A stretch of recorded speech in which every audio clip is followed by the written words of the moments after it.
Good evening, everybody, and welcome back once again. The ESFL back in your life on this fine Saturday, ESFL 109. This evening, we will be crowning a new champion. We had the interim fight last week. Well, actually, let me rephrase. Not last week, because we took a break last week, but this week we will unify the title for the glory of all ESFL competitors. It should be a good time. My name is Bailey, and thank you for joining me once again for a wonderful evening of virtual fights here in the virtual octagon here at the ESFL Esports Fight League. Once again, Mr. Boxer and Mr. Bruce Lee Rob are here with me tonight. Let's go to Bruce Lee Rob this evening. How are you, sir? We had a week off. I hope you're ready to go. Unifying the title tonight. It should be a good event. Yes, sir. I am ready to see these two guys in the Xbox genre throw it down over here, and I see a lot of dangerous strikers tonight, a lot of dangerous players tonight, and I'm excited. Yeah, I kind of missed doing this yesterday, and it's good to be back. I mean, last week. Boxer and you, Balian. Yes, last week. It's okay. I didn't know. I almost missed this one. Yeah, sorry. Yeah, I almost missed tonight because of daylight saving, so I was like, we're all over the place. Right, of course, Mr. I'm a Boxer is here as well, the legend that he is. Sir, you've been playing a lot of the game on your YouTube. I've been seeing you streaming it. There's been new patches. We didn't really get to see much of the new patch, did we? Did we even get to see Holland or anything? Do you know, Boxer? Yeah, no, I mean, so that's why I've been streaming. We got a lot of new updates. We got fighters. We even yesterday, we had a tuner set. So it's been a lot of little small changes. And if you don't stay on top of it, don't start playing, you'll get a little bit behind. But I'm looking forward for this card today. It's some stuff. We're going to get into it when you go down. Oh yeah, we'll get into it right now. I was going to say that. You're laying it on. I'm sat over here. I haven't played much of this season yet. And Boxer's like, you got to start playing. You're going to fall behind. I'm right here, dude. Like, I know. All right, let's take a look at the fight card this evening. Nothing but bangers tonight, as we said. Main event tonight coming up. The unification bout. BlakeTylerr taking on ICB's Cali. It should be a great matchup there in the main event and co-main event. Two of the most dynamic strikers in the Esports Fight League. Dino MMA taking on JC. And then, like you said, killers across the board. Southpaw is here taking on Dirty Dave. We've got Honest Jim back versus Elroy Jet. Rehan is here taking on Slick Colt. What a matchup that is, as well as Danny Pablo Grips. And then the undercard, the prelims. We've got big names on there. ICB's Clover is here tonight. Captain Slack Spider, obviously always putting on a show. Mr. Chippy's back. And Dabikin is here taking on Lepo as well. I mean, let's go to you first then, Boxer. What's standing out to you tonight?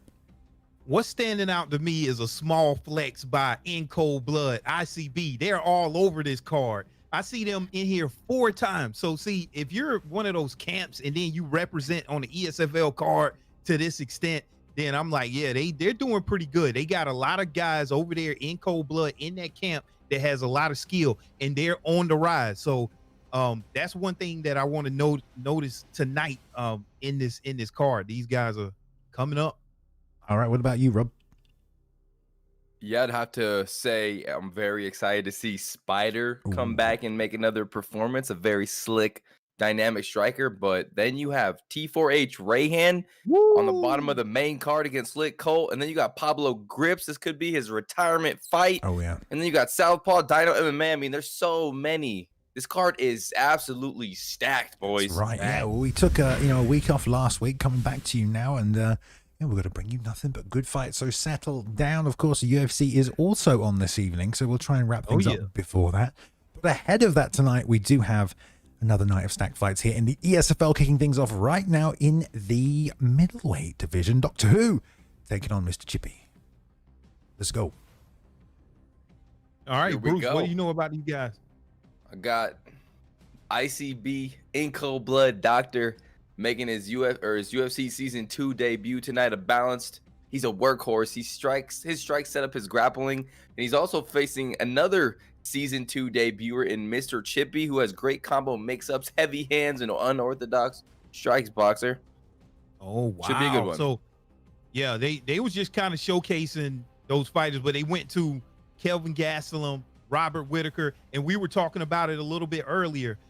Robert Whitaker is a great striker. Kelvin Gastelum, he's very balanced, so you can't take this fight to the ground. But with Robert Whitaker, you have to watch out because he has that power in those fast hands of punch speed of 95, punch power 93, and he's very accurate at 92.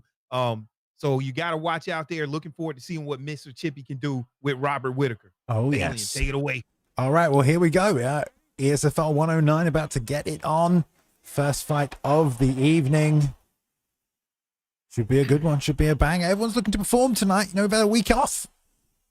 Yep. Positions are open. You got to get some wins in this season. Gonna touch them up right now. Should be a good one as well. I like the stance switch straight away for Doctor Who on Kelvin. I don't know what he's at. I think it's an 80, but maybe more comfortable out of all stocks. And there's that lead knee. That's usually the front leg teep, but nice sprawl. Don't see that every day. Back to the feet. Chippy looking to keep it there with a nice side kick, keeping the range on the outside of that octagon too, but he's throwing. Yeah, I see Dr. Who. He already showed his cards. He wants to get this fight to the ground. Roy. And that's exactly where he got the fight. And this is what you want to do with Robert Whitaker. You want to wear a little bit on that stamina, and let's see if he can control here. He's doing a good job already in a dangerous position here. Wasn't able to get the top mount, but Dr. Who is in a very great position. Already up by Mr. Chippy. What can he do with this position, Rob?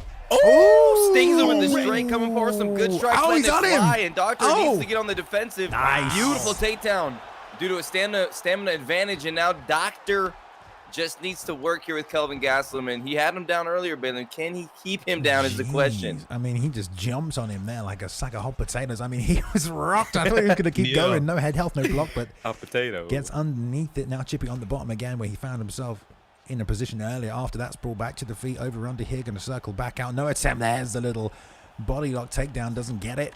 And then back in with the one lead 3-2. He keeps throwing that jab lead hook.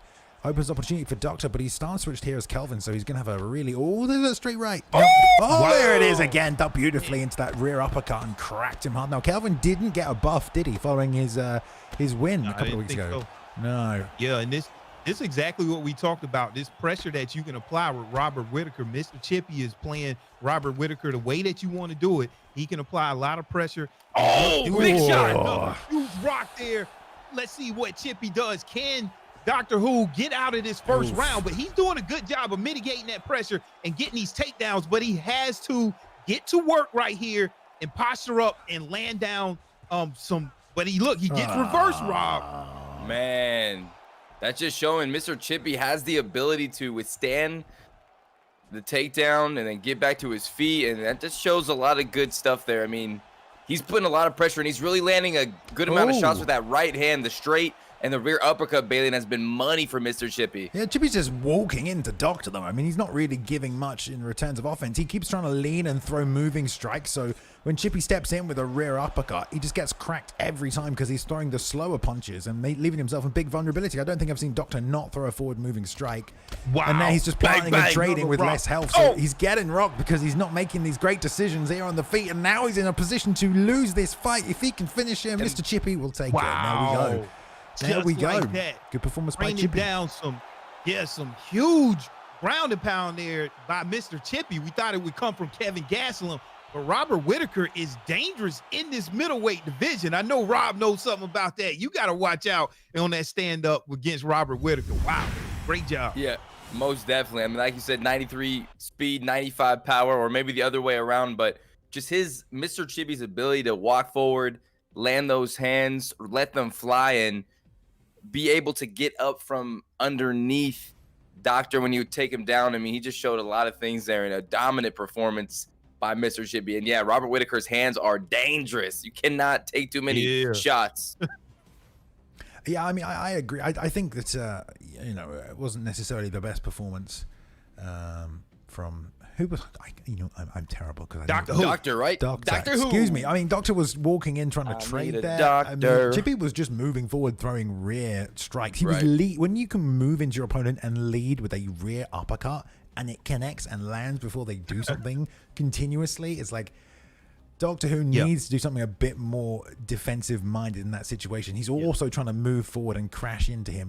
I mean, he needed to kind of adjust, corral the pressure, and look for the takedowns rather than get hurt and then dive. I think so. Doctor looks like he's got a couple of bits of work to do before he can take on more competition at this level. Because if his game is the ground, then he needs to be a lot more careful about his setup rather than just trying to move into people when they're also pushing that pressure. Right? If you've conceded that ground and you're the one moving backwards, you don't want to walk into your opponent's oncoming strikes.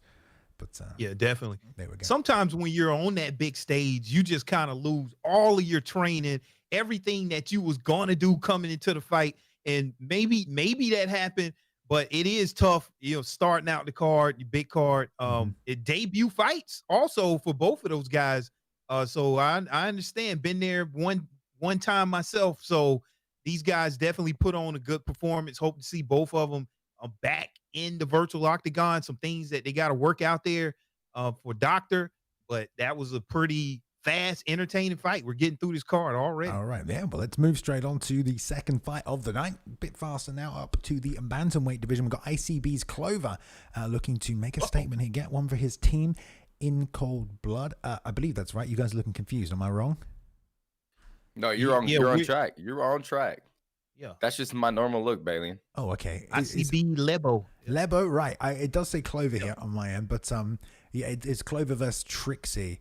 Is now going to move on to fight 2 there, guys. Yeah.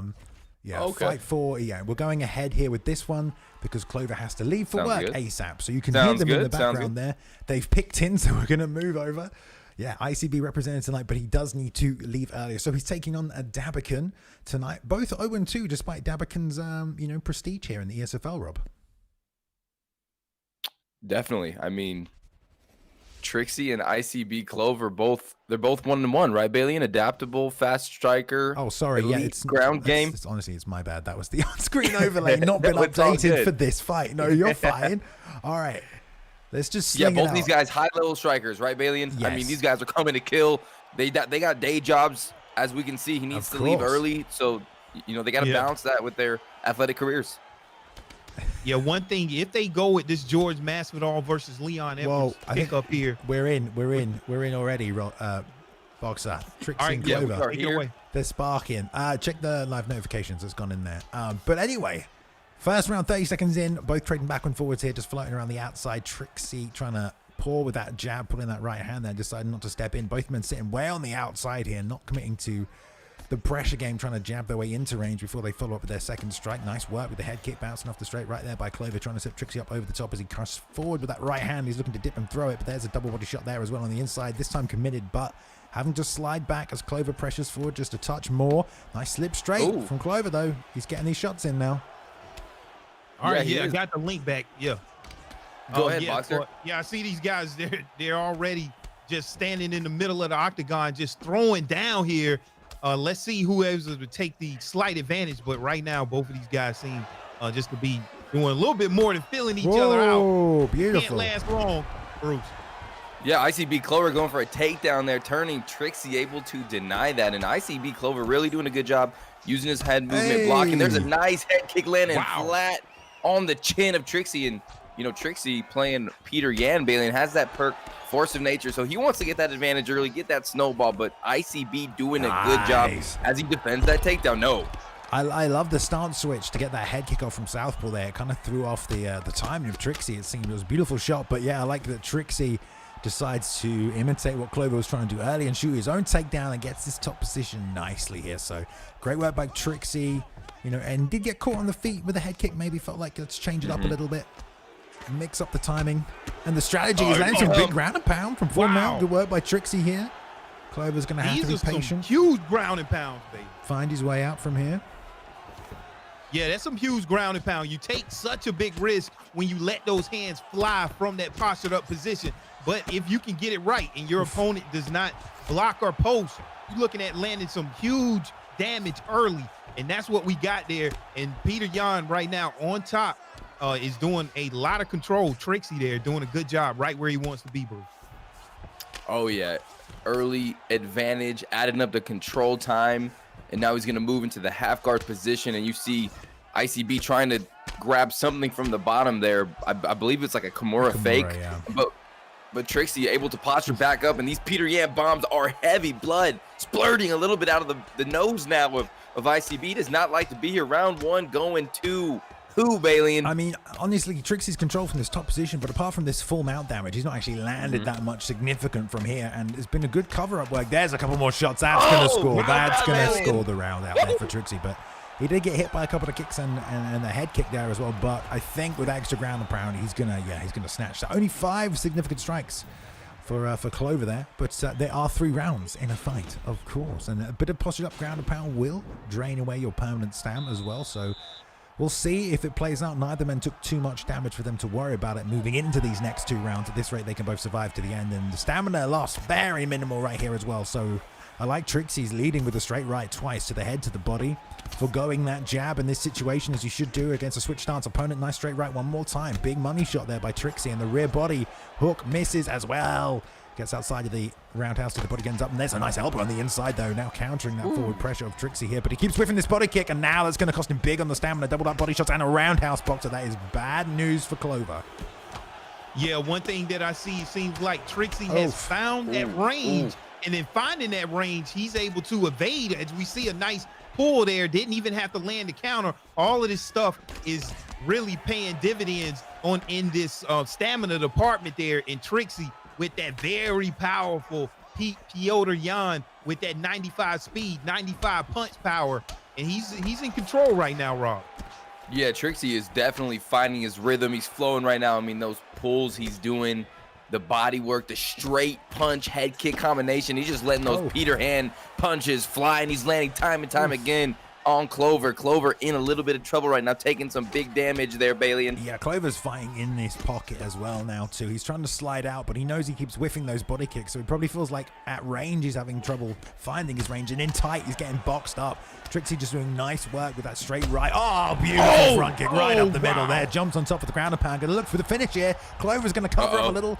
Doesn't matter, straight back up, but 2.5 left in this round. Clover has to do something. Get on his bike, get the footwork going. Nice elite body kick there. Follows up with a straight right, and this is an onslaught from Trixie. Sprint straight to the rear, uppercut to the body there, and straight back on that straight right. So Trixie just all over Clover now, giving him a little breathing room. Double jab, straight gets slipped, and the head kick bounces off, but this is Trixie looking for the kill, trying to chop him down. Clover trying to trade, but he's got no head health left. Double shot to the body. This is bad news.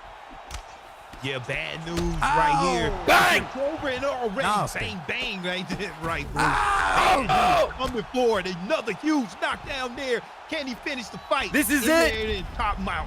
You know, raining down. Huge ground and pound. Bang! There we go. Wow. Oh, great performance by Trixie, honestly. Wow. Really started snowballing and just unloading on him. Really impressive. Man, what do you do when you get that first rock? When you're rocked first and you have to recover, it's so hard. You got to find some way to mitigate that pressure, but he was not able to do that, and Trixie just continued just to pour on the pressure. Like, you really got to learn now in this meta how to evade and get away from that pressure there, because it can, like you said, Balian, it can just snowball, and that's what we saw there that happened with Clover. And man, great job by both of those fighters, but it was the day of Trixie. Wow.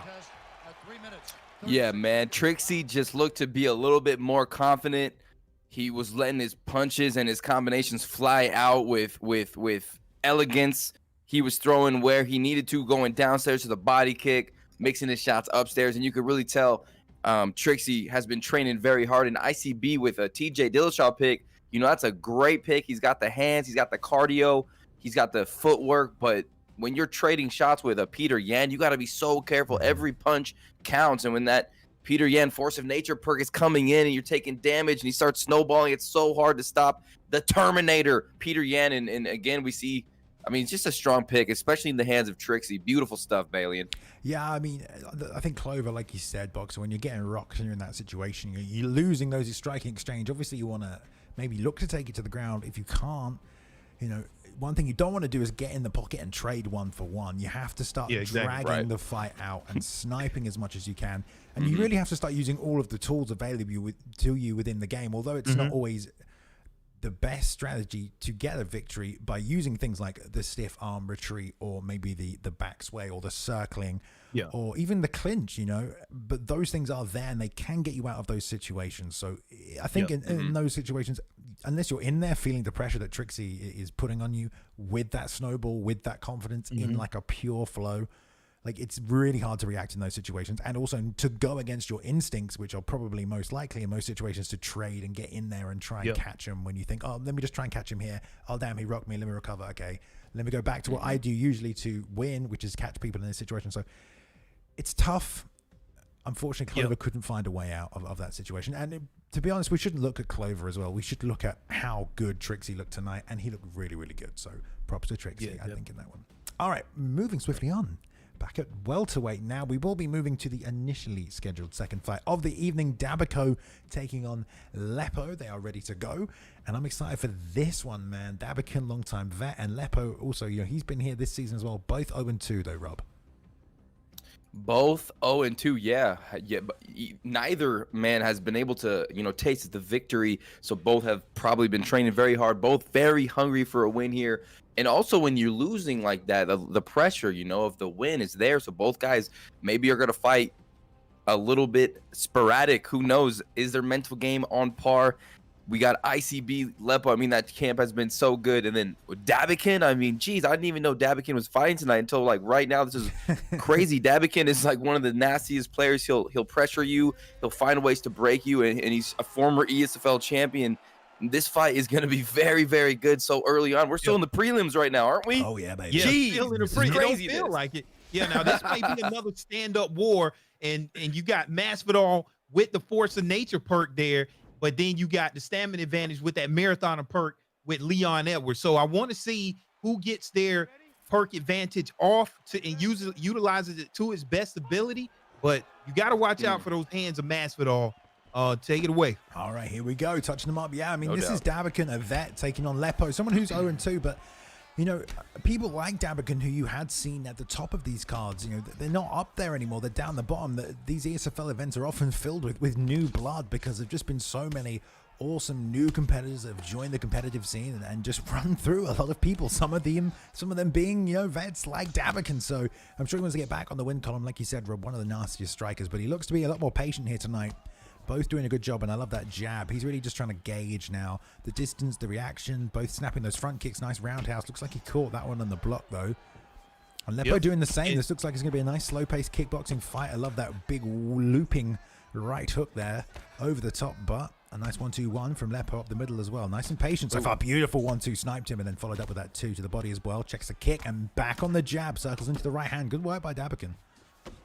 Yeah, I like the pace of this fight. It doesn't seem like this fight is going to be leaning toward just a block break strategy. Seems like these guys are targeting each other's body and going along that stamina route. And Lepo he's right where he wants to be. He just lost a little bit of stamina. It looks like before that Force of Nature perk can kick in, you need to have the stamina advantage. And right now it seems about even, but it looks like Dabikin may be taking a slight advantage there.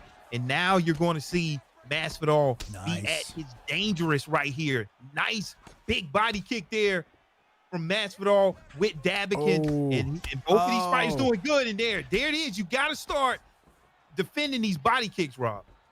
Yeah, you definitely do. They'll add up, and they'll take your stamina away. They take your body health away, and they're both just ripping body kicks and kickboxing here, you know, landing a couple shots with the punches and then adding a body kick at the end there. And they're trading very nicely here. Lepo standing his ground against Masvidal, which may not be the smartest thing to do here as he's eating big shots, Balian. I mean, I'll be right back, boys. You know, on it with an Edwards pick, you have such good clinch skills. You have 5-star ground elbows. You know, you should be getting that side control position. If you want to kickbox in the ESFL, maybe don't pick Leon Edwards if you want to just kickbox, right? Masvidal is a better option in that regard. And now we see Dabikin with the top position. I mean, there is still a lot of skill differential and skill-based tactics when it comes to the ground, but having those stat advantages really pay off. And for Lepo right now, he's on the bottom with Edwards, which is somewhere you definitely do not want to be because he didn't initiate the ground game first. Yeah, and like you said, a stat advantage here. They're about even between Masvidal and Leon Edwards. So in this situation, you're okay to take this fight to the ground and kind of control your opponent with Masvidal. Look at this huge left hand. They're landing some big bombs here, and that is going to be very hard to come back from as we end off the first round here. And look at there, still more damage, man. You got to go all the way into the end of that bell. And wow, Dabikin did a really good job there. Definitely solidified that round with that nice ground and pound at the end with Masvidal. He has to be very careful right now, Balian, because it can snowball downhill from this point. Yeah, for sure. And like I said, I mean, Lepo should maybe try and get a few more of the weapons of Leon in play. You know, he has that sneaky question mark kick, but he does have that clinch, and sometimes Dabby is leaving himself a little open, but more than often than not here, Dabby's doing a great job being very selective with his shot. Nice job trading with the right hand right there, and now he's got Lepo reaching forward with things like that head kick. That's a little bit of desperation mode right there, and if he can catch a read on that, you know, he can maybe catch him. Nice three-piece combination to follow up, and there, stepped on the inside of that kick after it landed, just crowded the exit and caught him with a nice lead hook straight combo as well. So Dabikin is not only ahead on this fight, he knows he's able to step in at the end of these combinations and initiate trades, and he's going to get advantages, and he's going to be better off for it. Yeah, and it's very hard to really get a beat on your opponent. And look at that. Huge pull counter uppercut there, gets the first drop. Dabikin just really being methodical here. And now, here you go. You see the takedown attempt right there. And there it is. Put him in that 50-50 against the cage on the back, and he got the takedown. Now, what can you do? You're in a dangerous position. Instead of going for the back sitting, he went for the back mount. And now let's see. Or he's going to go for the get up here, waiting for his stamina to come back here. Now he goes for the back sitting. Now what will he attempt to do? He can either go for the rear naked choke here, which Dabikin is well too smart for that. Doesn't go for that, and now he takes the fight back. Now he's in a safe position, and that's how you get out of those dangerous situations. There, a lot of people don't know what to do in those situations, but the top guys in the ESFL know exactly what they're doing. But there is Lepo. He's still in a very nice position here, Rob, and I mean, but Dabikin has been in control this whole fight. Yes, sir. I saw that uppercut as I came back, and you know, that was a huge shot. And right now, big shots by Mr. Leon Edwards, doing some good work. But the ability for Dabikin to, great stand up by Dabikin, but his wherewithal to deny that rear naked choke, that's huge. You don't want to get caught in that, especially against Leon Edwards. Yep. Just a phenomenal performance right now by Dabikin. Lepo needs to get off these body kicks right now before he gets cracked, leaving his feet planted, because Dabby is no longer scared of these. He has so much body health. Unless it's just set up a head kick, Lepo's body kicks are really not going to impact this fight anymore. I mean, maybe just to mix up and land some other shots, but if he stands and throws these body kicks, there's that beautiful question mark. That was nice. It's really sneaky and high level for Leon, but I like the ground game from Lepo. I don't know. He's already been dropped, though, so he's not going to steal the round. He's already lost the first round. He's in a tough situation right now. Yeah, it's real tough when you have somebody like Dab just come. He doesn't just lead with punches, so it's real hard to get a beat and either bang, little bang again, and now and finish it off here. He's gassing out some stamina with some whiffs there at the end. That's about the only silver lining there. But other than that, man, Dabikin, like I was saying, he waits and he's patient. He gets in close, and then he always is throwing something different. Able to hit these pull counters. He has a beat on you. He's in control, not just lunging in with punches, and this is what makes his striking so dangerous here. And you have to do something different. You got to figure something out. Get this fight to the ground, get a beat, move your head. It's going to be tough here in this situation to turn the tides here. Yeah, most definitely. Now round number 3, the third and final round of this fight, and already you see the head health on Lepo very low, and with the 95 punch beat, 95 power as he eats it straight and almost a hook too. Dabikin looks to be in control and looks to put the nail in the coffin to get the finish. Balian, can he do it? I mean, yeah, he can definitely do it, but Dabby's playing nice and patient here, which is all he needs to do. The only thing Lepo can do really here is try and catch Dabby while he's swinging, catch him in a moment of vulnerability and get a rock, because to walk him down and accumulate enough damage to enter that rock state is going to be real difficult. So Lepo has to try and capitalize on a mistake by Dabikin here. But the problem with someone like Dabby right now, he's fighting so carefully tonight. There's a nice head kick, though, right? He thought the body kick was coming in. He switched up to the head kick now. Double lead hook. I like that. There's another head kick, too. Now he's in a position to accumulate this damage. But we still haven't seen any clinch work from Lepo. And if he starts going back to that body, he's going to be in trouble. Yeah, now we see the game of this block break being played out, and this is what Lepo has to do. He's getting off these 1-2 head kicks, but get dropped a little too late here to start. But at least he's doing what he needs to do to stay dangerous in this fight. That's what I like from Lepo right now. You never know what can happen in 3 minutes, but he seems like he's applying these block breaks. But with Dab, he knows exactly. He's seen it all, done it all. and he's well versed, but you never know what can happen, Blue. Yeah, you never do know. Oh, but you do know that straight lead hook is We dangerous. saw that come in the entire fight, really. As soon as he started throwing those body kicks and he started slowing down, Dabby was looking for that right down the middle the whole time. 1, 2, 3, as he got cracked by that body kick. So he was looking for it. But, you know, Lepo has done nothing but move forward with all his striking. It's a pattern we're seeing with a few people tonight, especially those on the losing end. Not a lot of planted strikes. It's all just step in, step in, step in. And that really does maximize that vulnerability window for you. You have to be careful about stepping in. You should only really be stepping in. When you think you're going to land something. Wow. That's a bit of damage. All right. Yeah, and see what we saw there. Now he switched it up, and he was able to get those takedowns, but he got reversed there. But he was able to get the takedowns from the double leg bails, get the fight to the ground, and actually get the fight to where he almost got a knockout there on the ground. But he's doing what he has to do, but doesn't seem like it's going to be enough right now. Here it is. Nice. Huge ground and pound here by Dabikin. Bruce Lee Rob, man, there's 52 seconds left to go. Can he do it? I think so. 4 or 5 straights with the hook at the end. Bang, bang, bang. It's all over, boys. What a win. Big shots by Dabikin. Huge shot. Yeah, coming in and showing that he's not going to be 0-2 for long. He's 1-2 now. He's here to show that he's still one of the nastiest players on the Xbox scene, and that's just a dominant performance there. Balian. I liked it. That was just really slow, really methodical one. He set everything up off that jab. He was doing a lot of planted striking tonight, not a lot of stepping forward. And he really teed off. And he was doing a real good job, almost fighting like Masvidal does, right? Catching you in the transitions, in the space, in midst combinations with those looping hooks and stepping through during your combinations or at the end of your combinations. So Dab just played patient, played not possum a little, but he was just coiled like a cobra, ready to strike the whole time and just spat at him. Just jab, jab, jab. As soon as there's an opening, step through with a big combo. So great performance by Dabby. If he fights like that, he could go a long way this season. I think he still has plenty of time to make a run.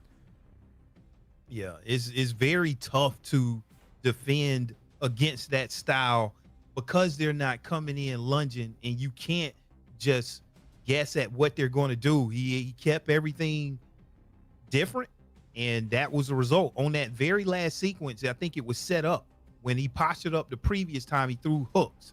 And then the last sequence where he postured up, he went right down the middle, right in between the post there, a Lepo, and got the knockout. Great job. Yeah, he threw 4 straight punches at the end in that sequence, and then followed by the 5th hook. And when you land, sometimes you'll be able to land like 2, maybe 3, but if you're landing 4 straights in a row and you're already rocked, it's not going to be good. You're probably going to go to sleep. Good night. Yes, Game over. I would say that. All right. Thank you very much, everyone who's been joining us so far. We're moving on through this guide. I'm seeing some new faces in chat. It is ESFL 109 tonight. Let's take a look at the card. Oh, God, that's the wrong one. I haven't done that in a while. Take a look at the card tonight in the main event this evening.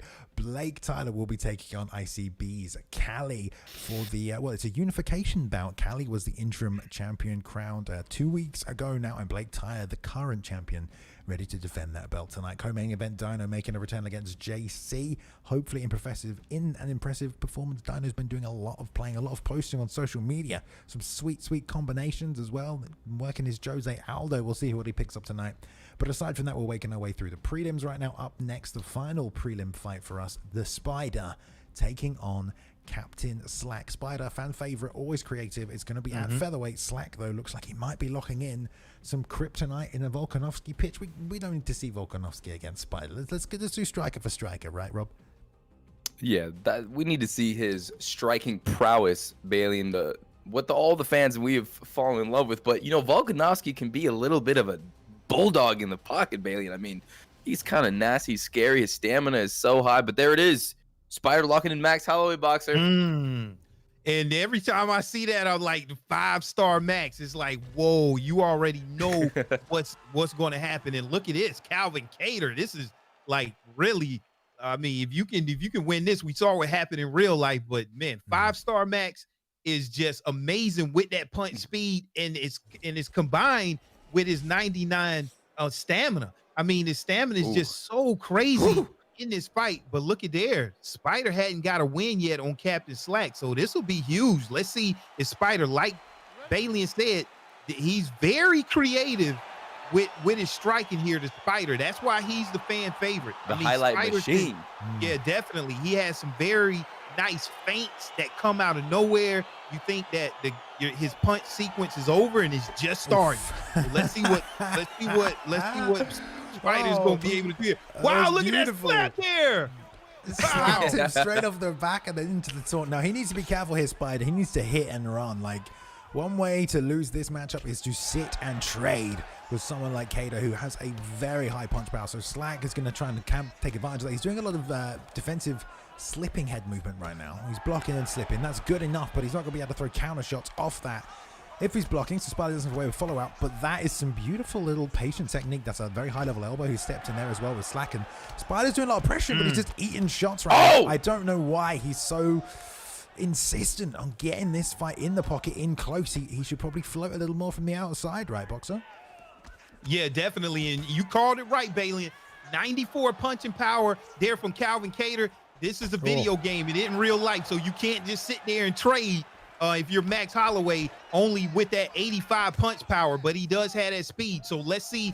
Spider's going to need that creativity right now if he wants to beat Captain Slack, Bruce.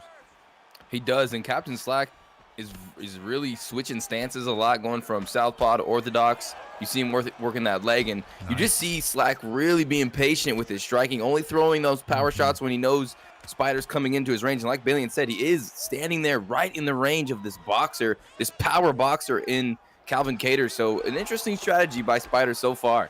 Yeah, he's stepping into jab whilst you know, Captain's standing there and trading with the hook. Like, that's not what he needs to be doing. You know, if he's pumping that jab on the way in, he needs to be ready, because Slack's just looking to plant and throw, man. He needs to get those fakes going that he's known for, bait that offense out, get those counters coming out, and then follow and step back in with your combinations. Oh, nice bail on the takedown there, going for the right hand over the top, doesn't get it. There's 1-2 there, nice straight right to the body though, nice straight back here. Spider's really insistent on pushing forward. I know he's trying to get the work rate up of the Captain, but he's stepping forward with jabs into the pocket. I'm a little bit nervous he's going to get cracked with something, especially that uppercut or that rear elbow that Slack just has charged, and he's not breaking from this. He's pushing forward. Oh, man. It's just some strange choices here from the Spider, honestly. But he looks like he's in a good spot. One thing about Max Holloway, switch stance of 95, so he's free to flow and move what he's doing. Nice. He's Ooh, up nice on the check. stamina advantage there. So right This now, is better. Spider is pushing the pressure here. So I mean, he looks like he's in a good spot, but it's very interesting right now because Captain Slack, you still got that power, Calvin Kattar. Very nice. Definitely, and also something to talk about is the stamina being depleted from Captain Slack in this first round. You know, Max has a 99 cardio. He's coming in, he's making Kattar work, he's making him miss, and he's making Slack react time and time again, and now working that body shot. And this fight looks like it's going to start snowballing towards the Spider, and he hasn't taken too much head damage. He just needs to be careful not to get hit by one of these big shots, because right now he's doing okay. He has been hit a couple of times though, Bailey, and as you see in that head hold, he's been cracked a few times. Right? Yeah, I mean, that's big damage right there. I mean, he does have to be careful, but yeah, you can see he's starting to get those reactions now, and the Captain will just slow down. He is going to slow down. The more these strikes come out, the slower they will get, and the easier it will be for Spider to get in and out of there and out of the way of them. There's a nice slip right hand there, and there's one lead hook. Took a slip right into the lead hook, now charging forward with the uppercut. Lead hand misses though. Spider recovers nicely and comes back with a 1-2-1-2. Now putting the pressure on, all working on the head health. Nice pull counter. Spider doing a much better job right now with the pressure and getting Slack to bite continuously on that lead hook, that check hook. Nice job. There's the Spider down low with the jab, back up top with the straight, and a nice clinch from the Captain. This is what I want to see that we didn't see from many other people on the back foot tonight. Mixing it up with the clinch, take the pressure off, but Spider seems to know what he's doing now, Boxer. He's got that game plan locked in. Yeah, Spider pushing that pressure, but did you see that rock there out of nowhere from Captain Slack? You got to be careful. You never know how the judge is going to see it. And this is only a 3-round fight, so you got to get it done right now. Nice. And so if you want to play that stamina game, you may not have enough time to really fully implement it. But look at that there. And as we say, that's why Spider's a fan favorite. You see all of the taunts. You see all of the combinations. Spider is a very highly entertaining striker here, and also very effective right now, Bruce. Look at this stamina lead. It's hard to actually get this right now with the current meta of the game. Yeah, it definitely is. And he's looking like he's just dripping in swagger right now. But we got to remember, Captain Slack has landed big shots, and that head health is dwindling right now. But oh my goodness. Spider letting it fly. Uppercut lands for Captain Slack. They are exchanging in the pocket right now. Big shots. He goes for an elbow. Wow. Spider needs to be careful, but that block is deteriorating on Slack. He's trying to block. He's trying to move his head. He's trying anything to stay out of the onslaught of Max Holloway, who is fresh, and he's going to be going fresh in round 3, Balian. Wow. I mean, there are some Max Holloway players who, you know, just push the pace and just throw a lot of volume. But when Spider does it, you know, he's doing it Max Holloway style. It's like 5-6 punch combinations, mixing up with the jab to the body that like resets the whole animation, comes back to the head. Really beautiful work from Spider. He's really pushing the pace there, but that's all it takes. One big right hand there. Now he's wobbly, backing up with the 1-2-1-2. But he fades off. And Captain retreats here as well. He does have a good chin stat on Max as well, so he's going to be okay to rely on that a little bit. And this is part of the game plan to bait out all this offense from Slack so he can walk forward and try and catch him trading. I mean, if he wants to finish him, he's going to need him to commit this much so he can unload a lot of volume. There's a nice straight right as well. But it's close right now. I mean, Slack, maybe you're ahead on this round. You just don't know. Yeah, you don't know. He has 2 rocks, and I really feel like Spider hadn't made too many mistakes, but look at that. Huge rock there. Sniper. Throwing around back, and he knew he's going for that knockdown. And he's putting him in the cheese grater. Yeah, baby. Yeah, look at like, come on, baby. Here coming out for Spider. He is being very creative, Rob. Wow. Oh, he is just pinpoint right now, really turning on the gas towards the end of that second round, finding his range, finding his rhythm, and now we're going into a third and final round with a highly motivated and confident Spider with a lot of stamina advantage, and their head health is pretty much even here, Bailey. And here we go, round number 3. What a fight. Yeah, we'll see. I mean, this opening 2.5 minutes is going to be tough. Look at this takedown attempt from Slack. He says, nah, I'm not enough of this, but he still can crack and can still catch Spider, and he's done it a couple of times. So Spider is, you know, he's walking away, but Slack is still dangerous. There's that slip from the outside, and now Slack's planted strikes are just a bit too labored to catch Spider. Nice clinch attempt here, knee into the elbow. There's a hip toss. Good work. But the late denial from Spider. And he's back to the feet here. Stance switch to the southpaw, trades the straight hand right there. Jumps to the body, comes back up top with that lead hook, sets that up nicely, and it's all coming off the block. That's a beautiful straight left pinpoint. That's under the lead hook nicely. That kept him in it. Right there, there's another straight left. Here comes Spider one more time. You know, he's slapping. Lead hook.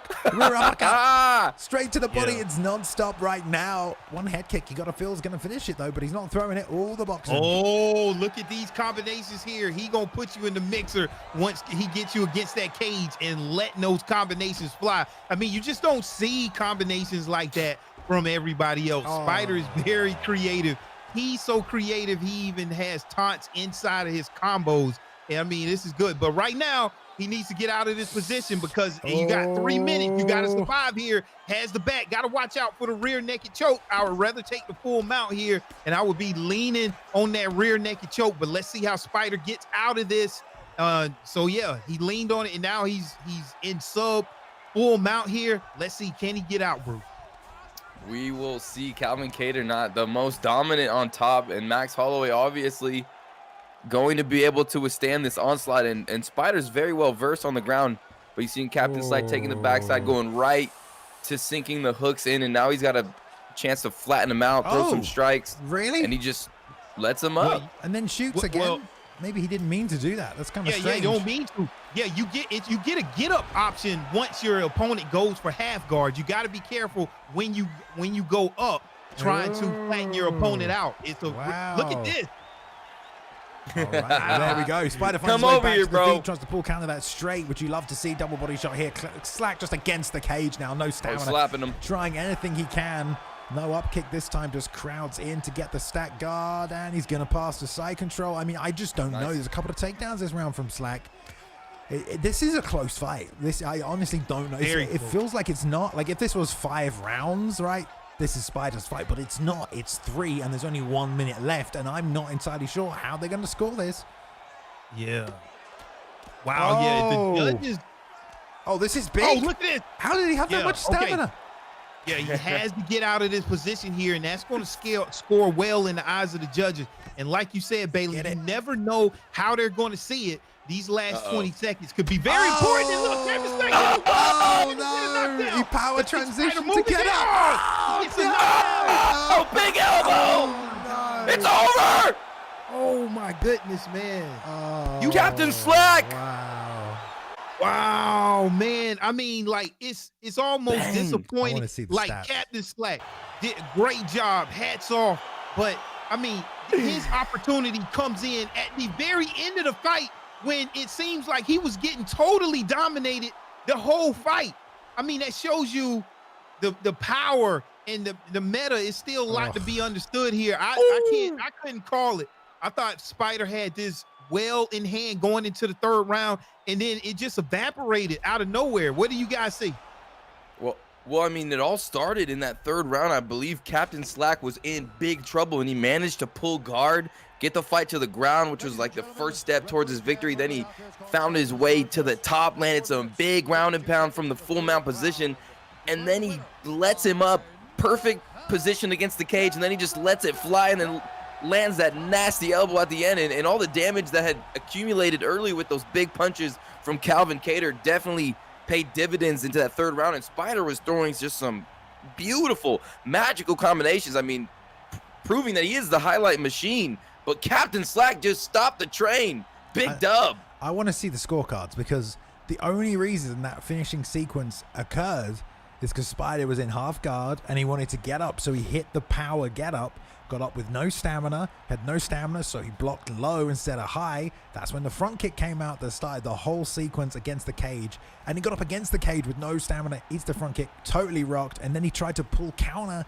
as that elbow came in, but he was too fatigued to hit the pull counter animation. That's a new patch that's been changed. You can't like pull counter when you're rocked anymore. So I would love to see the stats, because if Spider was going to win the decision, man, that you gotta, I mean, yeah, that would suck, because the only reason that TKO happened is because he forced that power get up and was left with no stamina as soon as he hit the feet again. So I don't know who we're watching right now, but if we can see the stats, I want to see the scorecard. One thing that you guys may can enlighten me on, which I really hadn't understood yet, we saw in the first round, we saw Spider doing this thing, applying the pressure, had the huge stamina advantage, but then it was Captain Slack able to land the more powerful shots and even get the rocks that we saw. And that's one thing that I don't know how that happens. It seems like Spider had the advantage, but he's then still getting damaged the most. And that's what is real interesting right now. I'm not sure how that happened. Calvin Kattar is powerful, not the most powerful, a 94 in the punching power. But either way, he got it done. Very impressive there. Yeah, well, it was impressive, and Captain Slack from the beginning bell was very patient with his shots. Obviously, Spider was coming like right in his face, and he really took advantage of that, of him being so close into Calvin's range with his punches, and he made him pay with a few big hooks and a few big shots. And wow, what a finish! That's a big dub right there for Captain Slack. And yo, great points, Bailey, and that was some good analysis there, my brother. Yeah, it's sad, isn't it? I feel bad because Spider is one of the most talented people on the roster, but so many fights, it just slips through his fingers. I feel like he's also like the unluckiest man as well. You can't take anything away from Slack, but this has happened to Spider so many times, man, where he's like winning and then it just falls through his fingers at the end. 10 seconds left. I mean, maybe he would have won the decision, maybe not, but I feel for Spider because he always shows up. He always fights. His record does not speak to his skill level because he has a bunch of losses, but he is so good and so entertaining. So I'm a Spider fan. He might be my favorite fighter. I don't give a fudge. Yeah, Devin. I don't give a, Yeah. All right. Oh, that was cool. All right, let's move on. Slick. We're kicking off the main card now. Speaking of fan favorites, let's talk about someone who's a bit of a polarizing figure within the community. Some love him, some hate him. Mr. Rehan has recently joined the Four Horsemen camp, looking to showcase those skills tonight as he takes on Slick Colt or Slick Bap in heavyweight. And guess who Rehan will pick, guys? I won't give you any money if you can take a guess who Rehan will surely pick at heavyweight coming out of the T4H camp. DC. No, it's gonna be Jones, right? They love John Jones. All right. Yeah, what do you know about these two fighters, Bruce? I know that BFAP Slick is 1-1, ranked number 19th. He's the people's champ, aggressive ground and pound, unorthodox stand-up. But he's fighting against the 4 horsemen standout. Rehan has been number 1 in the OWC time and time again. This guy has the triple slip hook prowess. He's coming at you with anything and everything to get that W. So you better watch out. Evolving ground game, dangerous subs. Well-rounded, one of the best players in the game. Rehan, here we go. Hey. Yeah. Take it away, baby. Yeah, I mean, Rehan, obviously a player who really just finds out he finds out the most difficult strategies to play against, and he'll utilize those strategies against you. Whatever the most gnarly. He's already got the choke. Look at this 30-second choke. He's already keying in. Let's see if we can rock it up. Didn't need a deny to set this up, and if he gets it, oh my goodness, he's giving it up right there as well. But damn, I mean, if you're Slick already, you're in a world of hurt and chaos. As if Rehan is gonna, I mean, that's just classic, right? That's open the fight, sidekick, right? I get the entire octagon now. You're against the cage. Easy job to grab the clinch against the cage as well. I mean, if you're coming out against Rehan, especially against John Jones, you gotta know that's coming, right? You gotta avoid any kind of kick like that that's gonna create space. And obviously the side kick, even when you block it, it creates space. So man, you gotta be careful on that.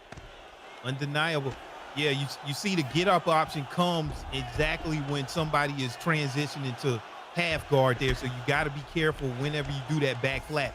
But one thing with this ain't the regular Rehan. This is now the upgraded T4H Rehan. And as you can see, he can put you in a world of trouble here.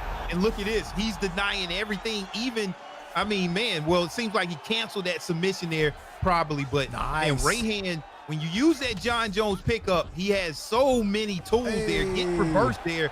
But these guys are so good, even off of their back. When you talk about the T4H camp, they still can get it done even in sub mount. They'll find a way up here, Bruce. And now Slick on top in full mount, gets bumped out of half guard, you know, trying to utilize some fakes, trying to get some grapple advantage, postures up again. And, you know, to grapple with T4H Rehan is very impressive right now. I mean, land some shots to the body. And Rehan's a competitor that's going to be super patient on the ground. You can literally not make any mistakes against this kid. And right now, Slick is checking all the boxes, Balian. Yeah, that was really impressive by Slick from his guard. Double hip fake, built one full guard momentum, did nothing, built the second, and then hit the opposite side sweep. So really nice work. Actually tricked Rehan out with the initial defense as well. So Slick one step ahead there from his guard, but beautiful job by Rehan. Timed that so well. Gets a sweep straight up now, going to slice straight through to full mount. And immediately Slick finds himself in a world of hurt underneath a John Jones with huge ground and pound stat, one of his biggest stats. Bumps back, gives the back. Maybe not the best idea. Here come these back hammer fists here. Ooh, snuck in that half guard transition. No, that's all right for him. But let's see. Rehan's got 30 seconds left to work. Posturing up here from the top body, head, double hooks. There comes the straights as well. Trying to frame and get out, but man, that's big damage. Man, we're seeing a whole plethora of moves here from the ground. These guys, look at there, already attacking here from Slick. It has Rehan in this submission attempt. Will he keep it? But yeah, end of the round, just did that for the judges. But did you see that ground sequence? I mean, these guys, that's some high-level ground stuff. We saw transition denials. We saw undeniable fakes. We saw a lot of transition fakes. We saw reversals, submissions. I mean, these guys, you got to watch out when you go to the ground against T4H. You most definitely do. It's so hard to get back up. And right now you see Rehan just putting him down to the clinch, going to the judo toss. Big hip toss there by Rehan, and he's going to go right into that submission. But nice denial there by Slick. But he's still in side control, and he's going to eat them elbows. In the first 30 seconds of both round one and round two, Rehan went straight for two of the considered most dangerous submissions in the game. It's like, all right, round one, side kick, cage grab, back sit, drag down, rear naked choke. Okay, round two, all right, single collar hip toss, arm triangle. It's just like, you got to be so careful. I wonder how many fights he wins on ranked just within the first 30 seconds. No doubt. Insane ability to go straight to these positions. It's very impressive. Especially when you get to the ESFL, these are the things that you got to know. And I'm giving it up to Slick for even being able to defend all of this stuff. And then Rehan just able just to throw all of this stuff at you. Like the most dangerous positions, the most dangerous submissions. Yeah, you got to know T4H, they're coming for it. That's why those guys are at the top of that leaderboard there. A lot of people may not like it, but it's the most effective. And that's why they're here right now fighting at the top. But look, we're seeing, if you want to know how to defend it, all of this stuff can be defended. And that's what we see in there from Slick. But it may not last long, bro. Yeah, big deny there by Rehan, and he's going to be able to move right into the back mount, and he's got a lot of options here. The rear naked choke, the back flat, and he's just so patient here waiting, and there it is, sinking in the choke. He fakes it. He fakes the choke and releases it. Interesting stuff. And yeah, Rehan is just, he's always about the finish, man. He does not always the prettiest stuff, but what's going to get the job done in the most dangerous positions is what Rehan is looking for time and time again. And here we go. He's cooking them right now, boys. He's making scrambled eggs. Look at that. He got out. Yeah, but he's getting postured on. All right, it's fine. He's getting postured on. We'll see. We'll see what happens here. I mean, I've seen Slick do a great job build a ton of GA with those triple fakes, but he's just not done anything with it in certain situations. You know, early on in this round, he's trapped in that. Look at this. Look at this. Wow. Oh, this could be a wrap right here. This is dangerous and deadly. I don't know if Slick will get out of this one. I mean, the side saddle arm triangle is out. Very, very. Oh, yeah, you're right. Good defense. He's out. Good he's defense. fine. Yeah, great defense by Slick. Yeah, one thing I like, we're seeing all of the most dangerous positions being defended here. And that's one thing that really that I like to see here from Slick. I mean, he may not end up winning right now. He could be down on the scorecards, but at least this is a blueprint on how you can defend some of this stuff. Oh man, look at this. I mean, it's a very interesting fight. A lot of things to take away from this fight so far, but right now I think Rehan is in control here, bro. Yeah, most definitely. Rehan doing what Rehan does, but it has to be said, like you said, Boxer, Slick is just doing a good job defending himself, not being put to sleep, not having his arm ripped off of his body. He's really doing good with the submission defense. We know how dangerous Rehan is, and even in the Four Horsemen now, practicing those submissions with all the great grapplers over there. So far, so good. What's Alistair's submission defense, Boxer? He's got good sub-offense. I don't know what the defense is. I know Boxer's going to look it up there, but let me just throw in there before Boxer grabs that. Like, if you're coming to fight Rehan, like, to pick a pure striker, I know that Overeem has a couple of good stats, as well as good clinch stats, but I mean, that's kind of crazy to me. You know you're going to get taken down. You know, why not pick the Doom? Why not pick anyone where you can fight out of these positions? Because even if you avoid all the subs, you're going to be stuck on the bottom against someone like Rehan. So I don't know what the strategy was from Slick coming in, thinking maybe I can just keep it on the feet. But it's going to be really difficult for him to win the fight anywhere else. And Rehan's very, very much most likely just going to keep looking for the takedown. There's a single leg as well. So nice defense. Oh, look at that. Yeah, now he gets it down. Yeah, that's a 93 submission defense there by Alistair Overeem. So yeah, it's definitely decent here. You never know what can happen. This will be huge if he can get the job done here. And he's on top. And this is where you got to work. You worked all the way to get to this moment. And if you can capitalize on it, you can turn this whole fight around right now and win. And this will be a huge statement. But he cannot make a mistake here. In the last 3 seconds, he decides to let him up. Now he really has to lay down some work here on the feet. But it's going to be hard against a very powerful John Jones. Oh. Yeah, he definitely needs to get some strikes out there, get the knockout, find a way to get to a finish. But, I mean, Rehan is going to just be pressuring you. A takedown right there stands right into the feet, and he goes right into side control, and that's not good for Slick there. Yeah, man. Really, really tough. I mean, I don't know who agreed to this match. I would not fight Rehan or anyone from TH4 in any division where John Jones is, because they are so good with him. Just a clinch heavy, grappling heavy, you know, crucifix, deadly, bag control, onslaught. Whenever they have John Jones, it's so difficult to stop and fight against, because there are no counter picks in that division really, unless you go to out wrestle with someone like DC. So it's a real tough matchup for anyone against any of these TH4 team with John Jones. Yeah, unless you're going to go for that mirror match against John Jones, it's definitely going to be tough. But this is exactly what you had to do. Now, one thing here is you can employ this strategy right here because this awards you some scores within the eyes of the judges. We've seen Romero pull that off before with winning a decision by just getting a lot of submissions here, but he doesn't have enough right here. And Rehan able to deny that get up there. And we're going inside of the last 30 seconds of this fight. And it seems like he's going to survive here. Slick is going to survive. He did a good job because not a lot of fighters will survive even the first round of this Rehan pressure. He's doing a very good job. By Rehan. And one thing I want to say, Bruce, man, we've seen Rehan's skill just elevate ever since UFC 3. I mean, he was a guy that came in season 1 and season 2 and was just kind of like the journeyman. And then by the time the end of UFC 3 all the way until UFC 4, kept entering in these ESFL events, win or loss. He just stayed with it. Now he's one of the best in the TH4 camp, and we see this type of pressure. Not a lot of people can defend all of these different angles. It's very impressive here by T4A's Rehan.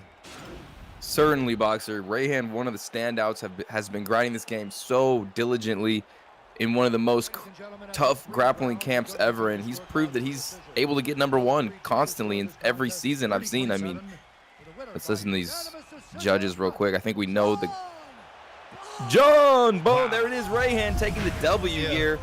Another W, another one for the young kid Rehan, proving that he's one of the best players in the game. No matter what you say about him, he gets the dub. Sorry, sometimes I'll go into the Twitch chat just to see how things are going, and we've got someone in chat. Cheese head kick, Doug. Like, do you mean the best counter to the head kick? This is cheese. Yeah, fucking cheese in there. Also cheesy. Fucking hell. All right. Yeah, that's what we're dealing with. That's very, very, very interesting. I mean, we see so many styles between Spider and people like Rehan. It's just so many ways that you can get the job done and apply the meta to what you're strongest at. That was just very impressive to me, and it's very impressive. Like I keep saying, reiterating, even what Slick did to defend all of that stuff. You just got to be able to put your offense in there. But that's what you want when you sit there looking at those fight stats. You want to see all of the ratios on your side, and that's what we're seeing right now with Rehan. Just got the knockdown, significant strikes, total strikes, takedowns. He just in the control time. That's how you do it and win and become #1. Great job. Wow. I agree. And that's what you do when you're Rehan, right? That's what he's known for. He doesn't take a lot of risks. He always chooses the path, the most dangerous path for his opponent, and that's why, or for himself, and that's what makes him so scary. You know, anywhere the fight goes, he's going to do something very, very dangerous to you, and he's just one of those little killers out there, lurking, learning, turning up all these stones. What is the greatest way to win? And he's gonna freaking, he's like the mad scientist out there, and now he's into the 4 horsemen. It's, I don't know what's, they're brewing carnations over there, Bailey, and it's scary. Hold me. I like it. Yeah, I mean, we've seen Rehan throw hands with a couple of people as well. I think he KO'd Romero in one of the tournaments, I think, as well. So we have seen him display very good stand-up as well, not just his grappling game. But there we go. Yeah, let's see how he gets on for the rest of the season as well. Yeah, 2-0 now, 2-0. 2-0 indeed. Right, let's move on to the next fight this evening. It is going to be a lightweight matchup here. Game Room 209 is looking to take on Pablo G, which is a matchup against 2 young gunslingers, I believe. Rob, you would know. I mean, Danny and Pablo Grips. I don't know how old these two are, but I do know that Pablo Grips, it might be his last fight. He might be retiring tonight, but he wants it to be a good one with his mate Danny. And Pablo is a phenomenal striker. It's going to be so sad to see him go. One of the most exciting Xbox players, in my opinion. Devastating combos, pressure fighter, and great defensive grappling. Danny ranked 10, so Pablo has an opportunity to go out on top over a top 10 ranked opponent. Danny coming off an impressive win versus Spider. Also good friend. Good friends with Pablo Grips. Strong ground game, solid improved striking. Boxer, talk about these picks, baby. Yeah, anytime you got Max Holloway, you saw a reshuffle of those top fighters there. Max Holloway taking a step back in that lightweight division. So you got to watch out because these guys are a little bit more powerful than that featherweight division. But as we seen, Max Holloway still 5-star Max. I mean, he can get the job done on the feet. So you got to watch out here. Some Pablo grips, a very dangerous striker here. I want to see him utilize that punch speed of Max Holloway and bring that pressure. Take it away, Bailey. He's tough. He's fighting against a Gaethje, which is just max kick power, max punch power. I mean, like, you cannot trade in this matchup. You have to switch down stat. You're going to have to take use of it and just take them leg kicks and try and wear him out as much as you can, because I would just give the first round away, to be honest, because you should not be in there trying to trade with a Gaethje. You know, one punch from him is basically 2 punches from you, so you need to be really careful with that. But Game Room on the offense already, trying to chop away with those leg kicks. Pablo G doing a good job level changing, but it's only going to take one uppercut. When he lowers down like that for him to really take some damage. There's a nice straight from Game Room, using that to hit stun on the entry there, which is beautiful work. And he's already got Pablo backing up, sending that head flying off that looping right hook. I don't know about Pablo in the pocket here, Boxer. I don't know. I don't like this. Whoa. Yeah, I see. Yeah. Look at that head help. You don't want to sit there and be trading with Gaethje. And look at there. We see that power of Gaethje. And one thing, we know that Max Holloway has that switch stance of 98. So that's why he's able to freely just switch stance right there and give different looks there to Game Room. But look at there. You're trading. You got to find a way to get that upper advantage with that Max Holloway pickup, because with that 86 power punching power, you don't want to be trading with a 95 punching power Justin Gaethje. Definitely not. And that left leg already getting battered. He's got to switch stances now in Southpaw. And Game Room is coming out looking very good. Ooh, eats a head kick there, but he's throwing some good hooks, going to the body, pop shot with single shots, being defensive, even some elbows being thrown out there. And now working a little bit on the right leg. So far, Game Room looking strong right now.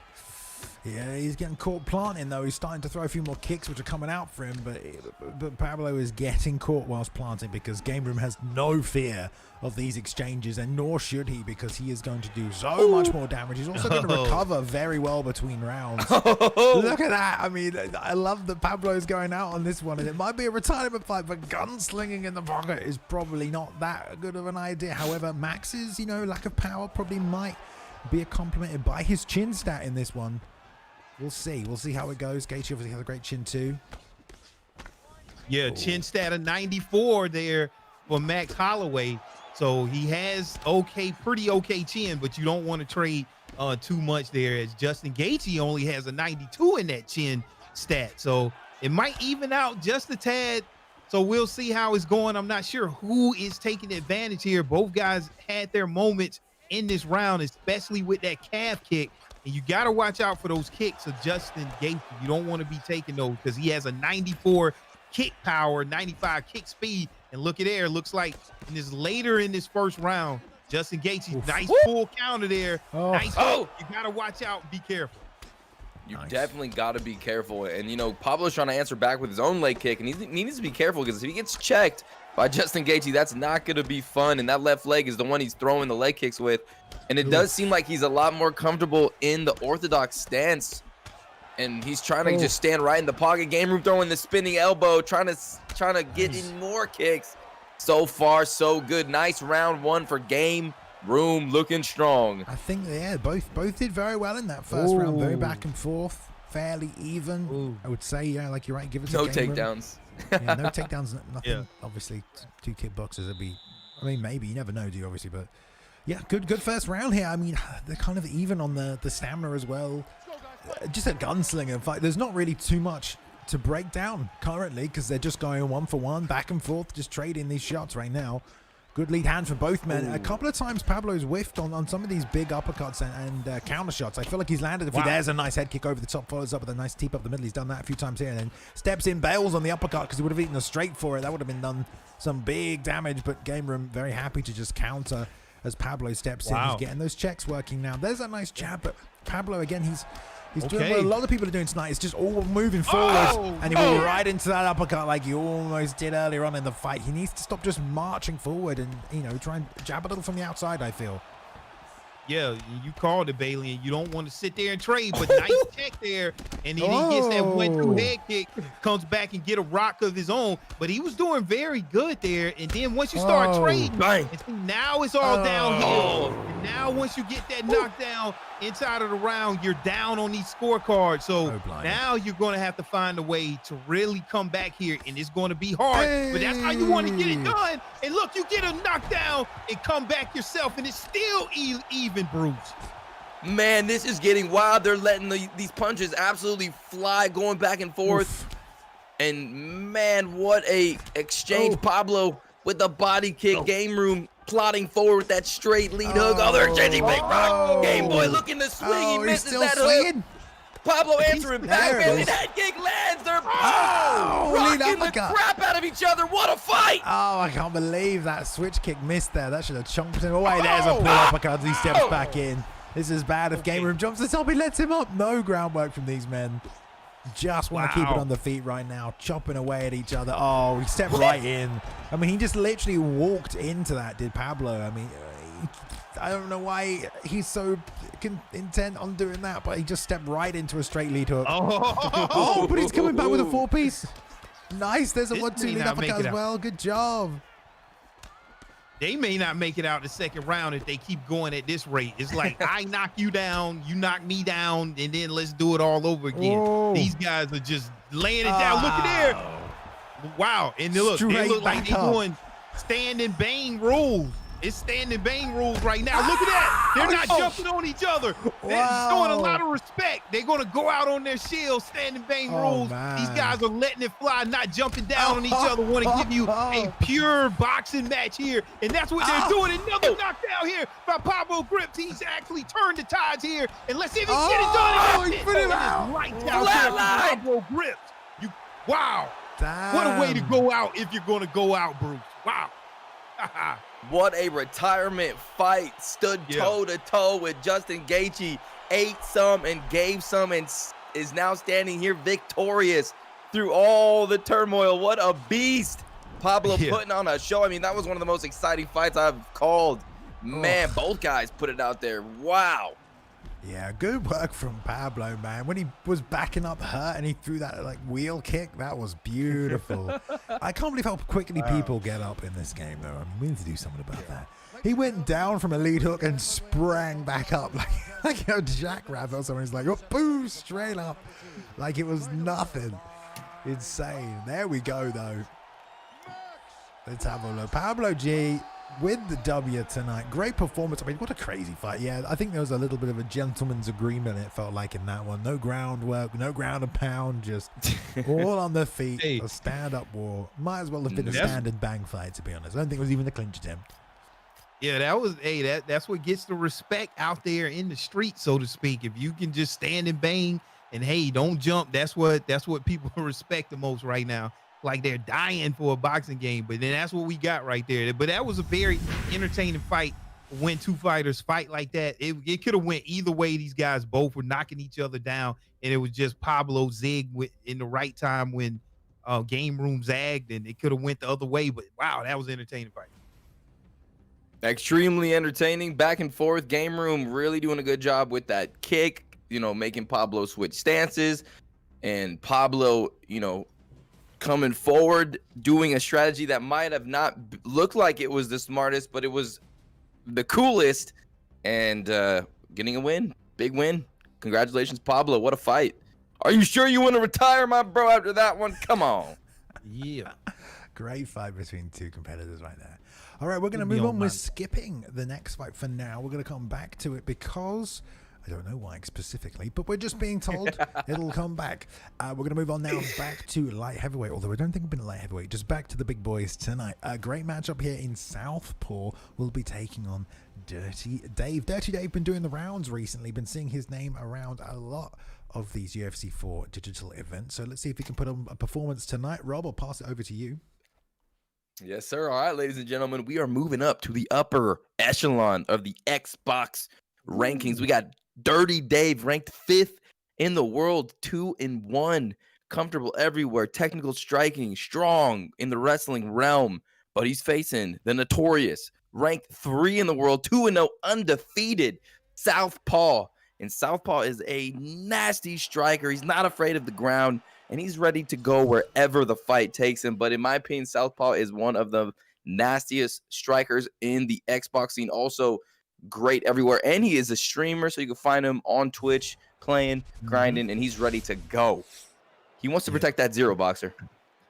Yeah, and so right now I don't see the fighters, but I do see the picks that they may select. If you're talking about Jan Blachowicz, definitely had a bump in that latest tuner set with a lot of, all right, so this fight is going, right? I hear the fight. It is. You guys see the fight? It is going. I see it. Take it away. I don't have it. Take it away. All right, there we go. Well, they're trading already right in the center. Southpaw already grabbing that clinch nicely. Weird camera angle here tonight, but like you said, Rob, both of these guys very highly ranked, so expect this to be a technical affair. Both do not want to give up. They both don't want to drop an L here tonight. Nice job by Southpaw, really putting the pressure on, but it's calm pressure. Wow. Yeah, he's not stepping in looking to trade right now. Dirty Dave being very patient, as you can be with Jan. Do not sleep on the kicks of Jan as well. Very good kicks. See if he gets some good takedown. Beautiful jab. Ooh. Dives on the double, cuts the angle. And I don't know how Southpaw can defend that with this camera angle. Whoever's camera angle this is, I don't even know how you would look to defend that takedown. That's just so difficult. Yeah, now, one thing about this light heavyweight division, you know you can't make a mistake here. Everybody is powerful. Everybody has power, especially Jan with that 95 punch power. I think that was one of the updates there. And now he has a lot of ground control here with that he's able to implement here. I mean, but DC is no slouch because he can reverse you in a moment's notice here. And these guys are powerful. You can't take shots to the head, nor can you get one of your strikes slip because both of these guys can reverse your position. So this is going to be a very methodical, dangerous match here on the ground and on the feet, Bruce. No doubt, Boxer. You do not want to be taken down or underneath a DC player. But right now, on top, has had a few key denies. Dirty Dave looking pretty comfortable. He's got to be careful here, though, because he's against the cage. So he's going to have and he recognizes this, and he's going to let him up, throw a leg kick, and, just keep working that striking. And I can't believe he got a 95 power buff. This is my guy right here. I can't wait to play him. Yeah, man. Insane. I like the ad pick. It's very good everywhere, so we'll see what Southpaw's doing. But look at the pressure from Southpaw. This is very calm, very patient. He's not just stepping in blindly throwing the jab. He's waiting for a pause in the action, and he's catching him on the beat. Like Dave attacks, resets, and that's when Southpaw's moving. And he's not trying to beat him to the punch. He's trying to forward march it. But another takedown for Dave. Nice job, just charging straight on through, locking in. Another top position from his full guard. Let's see if he can work it. There's been a good job by Southpaw to get some of those full guard momentum swoops, but he's not been taking advantage of them. Dave has been all over it, and now in side control once again. So good continuous pressure. Going to get the get up. Not even a power one, just well timed and straight out the side. Yeah, good job there to get the get up. Seems like he wants to keep this fight on the feet. Now let's see if he can do some damage. One thing about Daniel Cormier, he has a lot of power also with 95 on the feet, but one thing it is, his reach is a little bit shorter, and you can feel it when you're out there. And Jan has that long reach there, but then you have to get some of that clinch. And then that's exactly what he did, and able to get the takedown himself. And wow, instead of he got the dive punch and then, landed. That's a nice way to end the round there using Daniel Cormier. That's what you have to do. Yeah, definitely in that range. I feel it when I'm playing Rates and I'm playing Jan. That's what my main strategy is against a DC is keep him at range, use my front kicks, use my teep kicks, just like Blachowicz is doing right now. But early takedown, crucial for Southpaw starting this fight off. He knows he already dropped that first round, most likely the Dirty Dave. Now he wants to be on top, and this is scary. Already gets a nice denial here, and good defense again. Dirty Dave is no slouch, Bailey. He's well adversed in the ground mechanics. It's very true. I mean, he's been locking in a couple of takedowns, but Southpaw now content to just sit in this top position and give him a bit of his own medicine here, which I think he needs to do. If you're playing DC, you got to be on top. There's no use being on your bottom. You can only really get your get-ups off. You have some swoops, but it's a battle for top control position. Wow. These light heavyweights, often wrestling does play a factor in Wow, these let him matchups. up. And he's got him in the corner here as well. But look at that beautiful turn out from that teep kick, created lots of space and caught him with a nice body kick, which is very high level for Jan. So those are real nice. And I love the patience from both guys, but Dave, another big right hand to the body. Nice check. 3 minutes left though. Another takedown and top control will definitely help if Southpaw can get it. And Dave been super patient as well. Yeah, it seems like the meta has moved away from raining down those punches from top sprawl position. I'm not sure. but you want to definitely take full advantage of that. Look, Dirty Dave, they're able to get like a reversal there. Now he's up against the cage, pushing forward there. And if you're DC, I'm thinking you want to keep this fight to the ground, but now, yeah, he gets this fight back standing. Yeah, nice trip, and then was able to get up there. We still got a long way to go here in this second round, and I don't think nobody has a rock yet, but let's see what's going to happen. A lot of action still left, bro.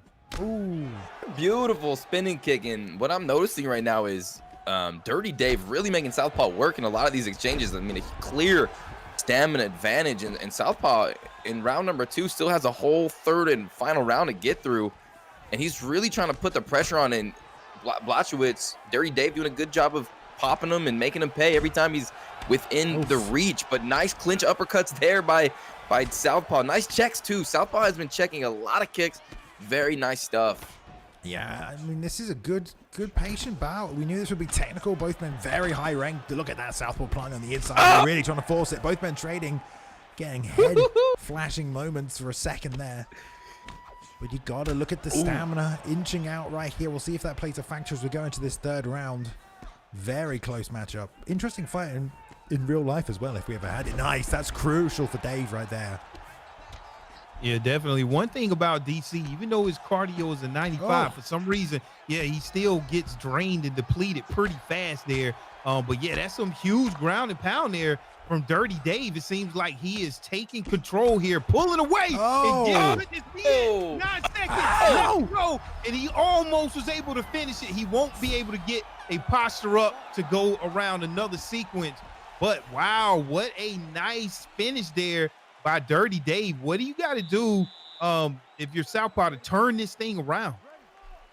I think Southpaw needs to find a way to get on the inside, get a nice slip, hook, catch, get an early takedown, and do some dominant damage here. And that's what he does. He gets the takedown with DC, has the whole round to work. But right away, Dirty Dave gets that sprawl position. Southpaw goes right to the backside, and he needs to get something. He needs to get a finish, in my opinion. He could be down 2-0, Balian. Yeah, he could for sure. It could also be, I don't even know, it could be even. I do think Dirty Dave has done more damage though at this point, but you know, full mount position, you saw how much damage that Dirty Dave got off from these postured up spots, and you know, Southpaw currently has enough stamina to also unleash a ground and pound assault of his own. There really hasn't been much damage done on the feet between either guys here. Just short shots, and there's that full mount transition that gets missed by the return to full guard, and then beautiful counter just go straight into the sweep, straight past by Dave. Dave is very good on the ground. You can see the ease that he transitions through here. He times everything very well.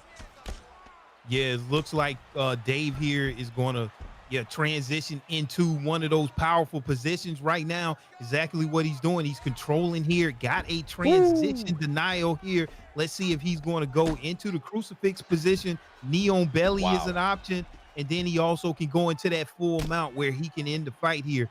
But coming up in the mid of the third round, we got Dirty Dave on top, and he's in control. And there it is. He's going for that knee on belly, and you can't take these shots. These are huge ground and pound there, bro. That's big damage. Bang, bang, dropping hammers on him. And Dirty Dave right here has been just denying transition over transition. Uses that grapple advantage to lock in crucifix, a dominant position right now in this game. And he denies his sides. This is not good right now. He's going to be able to rain big elbows down. And right now, Southpaw in so much trouble. Able to get the side saddle, though, a little bit safer. But here comes the submission, Bailey.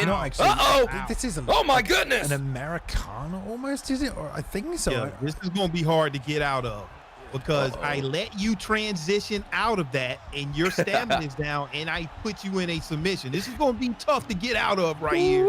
And look at this race here. Coming back into submission here is Dirty Dave, and it looks like he's going to get it here. Let's see, you got to move if you're Southpaw, but it's so much. He's just staying on the right side there. And look at there, it is. Nice submission straight there. Arm lock, I guess it is, right? By Jan Blachowicz. Yeah, they got Jan right. They buffed him, and he is a problem now, just like in real life. You can't play with the champion. And, man, got it done there by Dirty Dave, looking really impressive in that light heavyweight division. Yeah, Dave looks so good with his grappling tonight. That was really the key. There's the sweep. We're seeing it right now. It was that full mount attempt And he just transitioned to full guard at the same time as he hit that full mount transition, which gives you that free deny. If you time that, you obviously get the sweep. He cut straight to half guard from there, made his way to side control. And I was a bit, after the couple of those sprawl denials, I was wondering, I often like to give up the sprawl in that position because you can just slam the body, right? And it's very hard to get them up. And if they want to roll back to half guard, they can. But he was like, no, I'm going to keep denying. I know what I'm doing. And he got his ground and pound off. And then he rolled him out through into that side saddle, and from there it was a wrap, right? He just worked and worked, put the damage in, and just it was really, really good levels of control from that side control position. Not easy to do at this level at all, and he was getting it done. And Dirty Dave giving Southpaw his first loss. Remember, Southpaw was ranked number 3. Dirty Dave ranked number 5, 2-1. Now moves to 3-1, and Southpaw getting his first loss in season 2 by Dirty Dave. And yeah, the grappling was the reason. What a beast, man. I mean, just beautiful stuff right there by Dirty Dave, showing that he can grapple with the best of them. I mean, so Southpaw is more known for striking, but he does have really good grappling as well. So beautiful stuff. All right. Wow. Yes. There we go. Seems like T4H may have some people to go against here later in the cards in future dates. It's going to be interesting to see how when some of these grapplers meet up against each other, how it's going to go. Yeah, I mean, I've seen Dirty Dave just in every tournament, I feel like, that has been advertised anywhere, whether it's here at the ESFL or in an affiliate league. Dirty Dave's name is just popping up again and again and again, and he's definitely had a lot of experience since the drop of this game, and it's showing. It's really showing. So he's on his way, man. That could be a future champ right there, quite possibly. Very, very methodical player as well, which you always need. Right, we're going to move on again now, back to something we don't often get, flyweight tonight. It's Sunrise taking on Elroy Jet this evening. Interesting fight. Flyweight is incredibly fast, but we'll see how these two get on. We can also see Elroy's in a conversation with Diablo. I guess that's his corner man in his ear. Is that what's going on? I like it, but he's never beaten Sunrise here. 10-0, crazy. Crazy indeed. And we got ranked 11 Sunrise, 1-0. This guy is a late replacement tonight. He likes to play all styles, strong counters, polished grappling. He's going against Elroy Jet, ranked 13, 1-0. Both guys undefeated, and Elroy's going to bring a balanced approach. He's got some great takedowns. He's going to be very patient, but when he gets his openings, he's aggressive as anyone. Love that All right, DJ here. intro. Yeah, that DJ. Yeah, anytime you looking at Demetrius Johnson here, very fast fighter here, has a lot of speed and also very good on the ground. But anytime you fighting DJ, I mean, you really have to learn how to catch up. Just catch up with DJ even before you think about hitting him. Look at there, a lot of those lunges. It's hard just to even catch Mighty Mouse. This is very interesting to see that he's got people in his ear right now, clearly talking to him about it. I know that some people have, cornermen, but this is a lot of conversation that's clearly going on. But anyway, back to the fight right here. Nice head kick on the break now. Time to double leg, beautifully cuts low. Ends up in side control. Really nice timing on that. Completely took Sunrise off his game, and now Elroy can settle here. Control from his half guard position, very dominant. Went to that side control maybe a little early on that. Didn't build that much GA, and look right here, Sunrise building all that grapple advantage. The shots back from Elroy going to return some of it, but there's the posture. What is he going to do with through and gets up on the feet. Wow, interesting. Yeah, I see all of the chatter going on, and sometimes that's good. You got your corner men. They may see some things that you don't see. Now you're in the 50-50 position here. What do you defend? Are you going to defend take? And then you get out there. Nice body kick there by Elroy. And he gets this cage position, lands some knees here, but back again. Back in the center of the octagon. Another takedown by Elroy Jet. And this fight has been just back and forth, clinching, grappling. They're trying to get each other to the mat, and it's Elroy getting a key denial, using that momentum to go right in the side saddle position. And this is scary. There's submissions here. There's a little bit of elbows danger you got to watch out for. And this is and he goes to backside. So I like that. There's a lot of options. That sequence against the cage. Elroy did a slip, and there was a kind of the animation that plays when you slip, but someone like moves forward into you and they grab like that dominant over under position. And that he got put in that and marched straight to the cage, and then since there it was downhill. So it's kind of like a key brief moment in the fight where a weird animation occurs, and then Elroy's put to the cage, beat up a bit, put back to the cage, beat up a bit, stepped off, and then got taken down, and now finds himself in full mount. So it was a great little change and swing of momentum by Sunrise, who's really capitalized on those brief moments in the fight. And now he's just pounding it out here from this full mount position. And I want to see why he's 10-0 against Elroy Jet here. Like, is it because of his ground game? He's able to dominate in this situation. I mean, he's just cutting through the GA there with the posture up, gets the free transition because of the stamina difference. And Elroy here kind of hit that sprawl a little too early. He's not letting his stamina fully recover. Now he's gone straight back to it, and this is just bad news bears. This great control from Sunrise here. Now fake to try to go for the half guard, doesn't get it. He needs to be patient here and try and time something off the strikes of Sunrise, trying to force these animations and these transitions. That's why it's a little bit easier for Sunrise to deny them. Triple C Henry Cejudo has a 95 top control and a 95 in the ground striking. So this thing can snowball to very bad to over, quick, fast, in a hurry. So that's what you want to do whenever you got Triple C. Get the fight to the ground, and we saw some huge ground and pound damage there when you catch Mighty Mouse, because he's so fast on the foot, on the feet, has some of the best footwork in the game. So you definitely want to get him down so he can't utilize some of his best stats and attributes as a fighter. Most definitely. Round number 2. Here we go. Big round for Sunrise. Now right away goes for the takedown. Gets him down. Good stuff by Sunrise. Henry Cejudo on top. Not what you want if you're Elroy Jet. Elroy needs to be patient here and get a transition and get back to his feet. But it's Sunrise just posturing up, dropping some bombs. Yeah, Sunrise clearly saw that he could dictate this fight on the ground. So why not get it? Why not get back to this position? And it's going to be tough for Elroy. He's got to get these frames off correctly. He's got to find a transition back to full guard here. He's using fakes. There's one. I was going to say he's not using them. He set one up there, double jabs, but he gives up the GA because he's deciding to not transition. He has to use it when it's there. And the get up, again, it's a little bit too hasty right here. Maybe the full guard fake a couple of shots, and then he could hit the get up. There's a nice denial. Gets that full guard finally. But got to watch Sunrise. Hits the posture, gets back to the feet. Wouldn't be surprised if he tries to cut. Wow, gets back to the feet. Yeah, surprisingly on that, but that was a good job there by Elroy doing an undeniable transition there. Nice straight right. Knockdown there by Sunrise there, and look at him pouring on this pressure right now. Wow, huge knockdown. Big turn in events of the fight, bro. Oh, that was just a sniper straight. That was beautiful, and just his hands are so fast. His combinations are confident, and he just mixes up his takedowns so well. Oh, both guys exchanging uppercuts. But yeah, Cejudo is very good. This boxing does have a lot of power as well, so he's just a great pick. And Sunrise is using him very well. Elroy needs to be careful, Balian. Yeah, Elroy's just walking into him as well. He needs to stop. He needs to take a second to reset. He's just walking into him over and over again, and he just getting tagged. It's just forward pressure, forward movement. He's down on the chin stat. He's getting tagged and taking vulnerability damage. There's a nice deny. Beautiful job from Elroy. Big slam. That's much better for him. He can control from this top position, but he did get rocked and dropped. So he's got to settle a little bit. Be more patient in the defensive grappling and more patient in his offensive striking. He waited too long there as well. Needed to reposture down. Yo, that animation, what is that animation? But able to get out there. If you wait too long postured up, then in that backside postured up position, your opponent can just hit an R1 flick and get a get up. So if you give up the ground and pound and you're not going to throw anymore, you have to reposture down, otherwise they'll just hit that.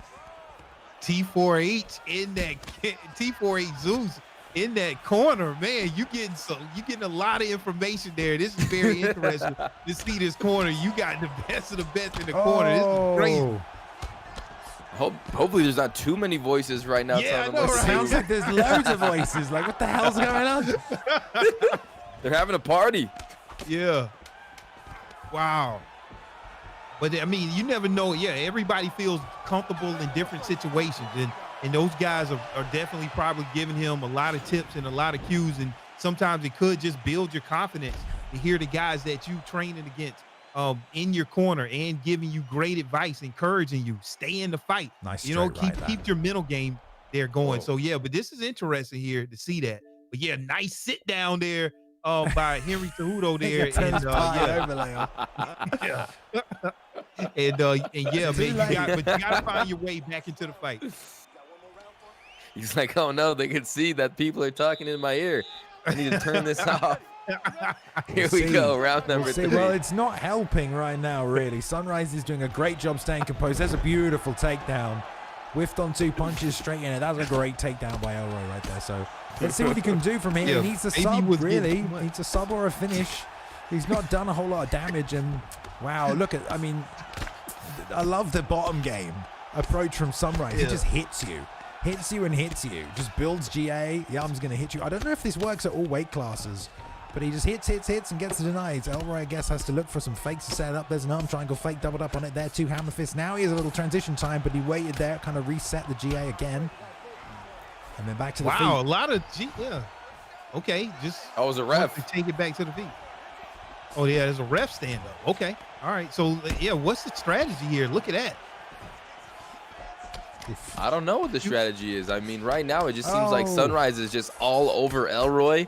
Elroy trying to find a way to do some damage. Oh, again he lands that sniper straight digs to the body. Uppercut flatlines him to the mat. And this could be it. Oh, wow. Oh, man, Yeah, big some punches, huge man. ground and pound there. So lucky to survive it. Reposturing right here as well. Good work. There we go. Oh, boom. Well done by Sunrise. Great performance there as well.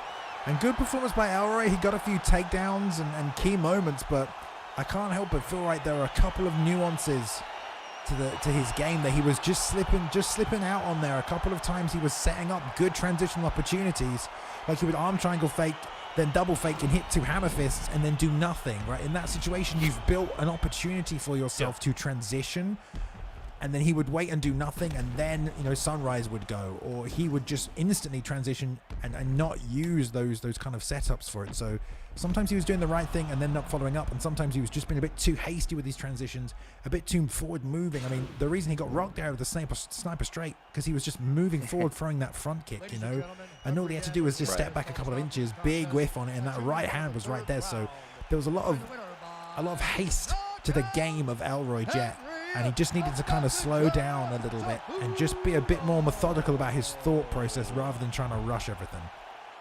Yeah, maybe it was too many people in his ear there. He saw, he like, hey, let me get you guys out of my ear there. Don't tell it what they were saying, but that was a nice performance there by Sunrise, able to step in as a late replacement and get it done, man. Yeah, very impressive. That's huge there. Yeah.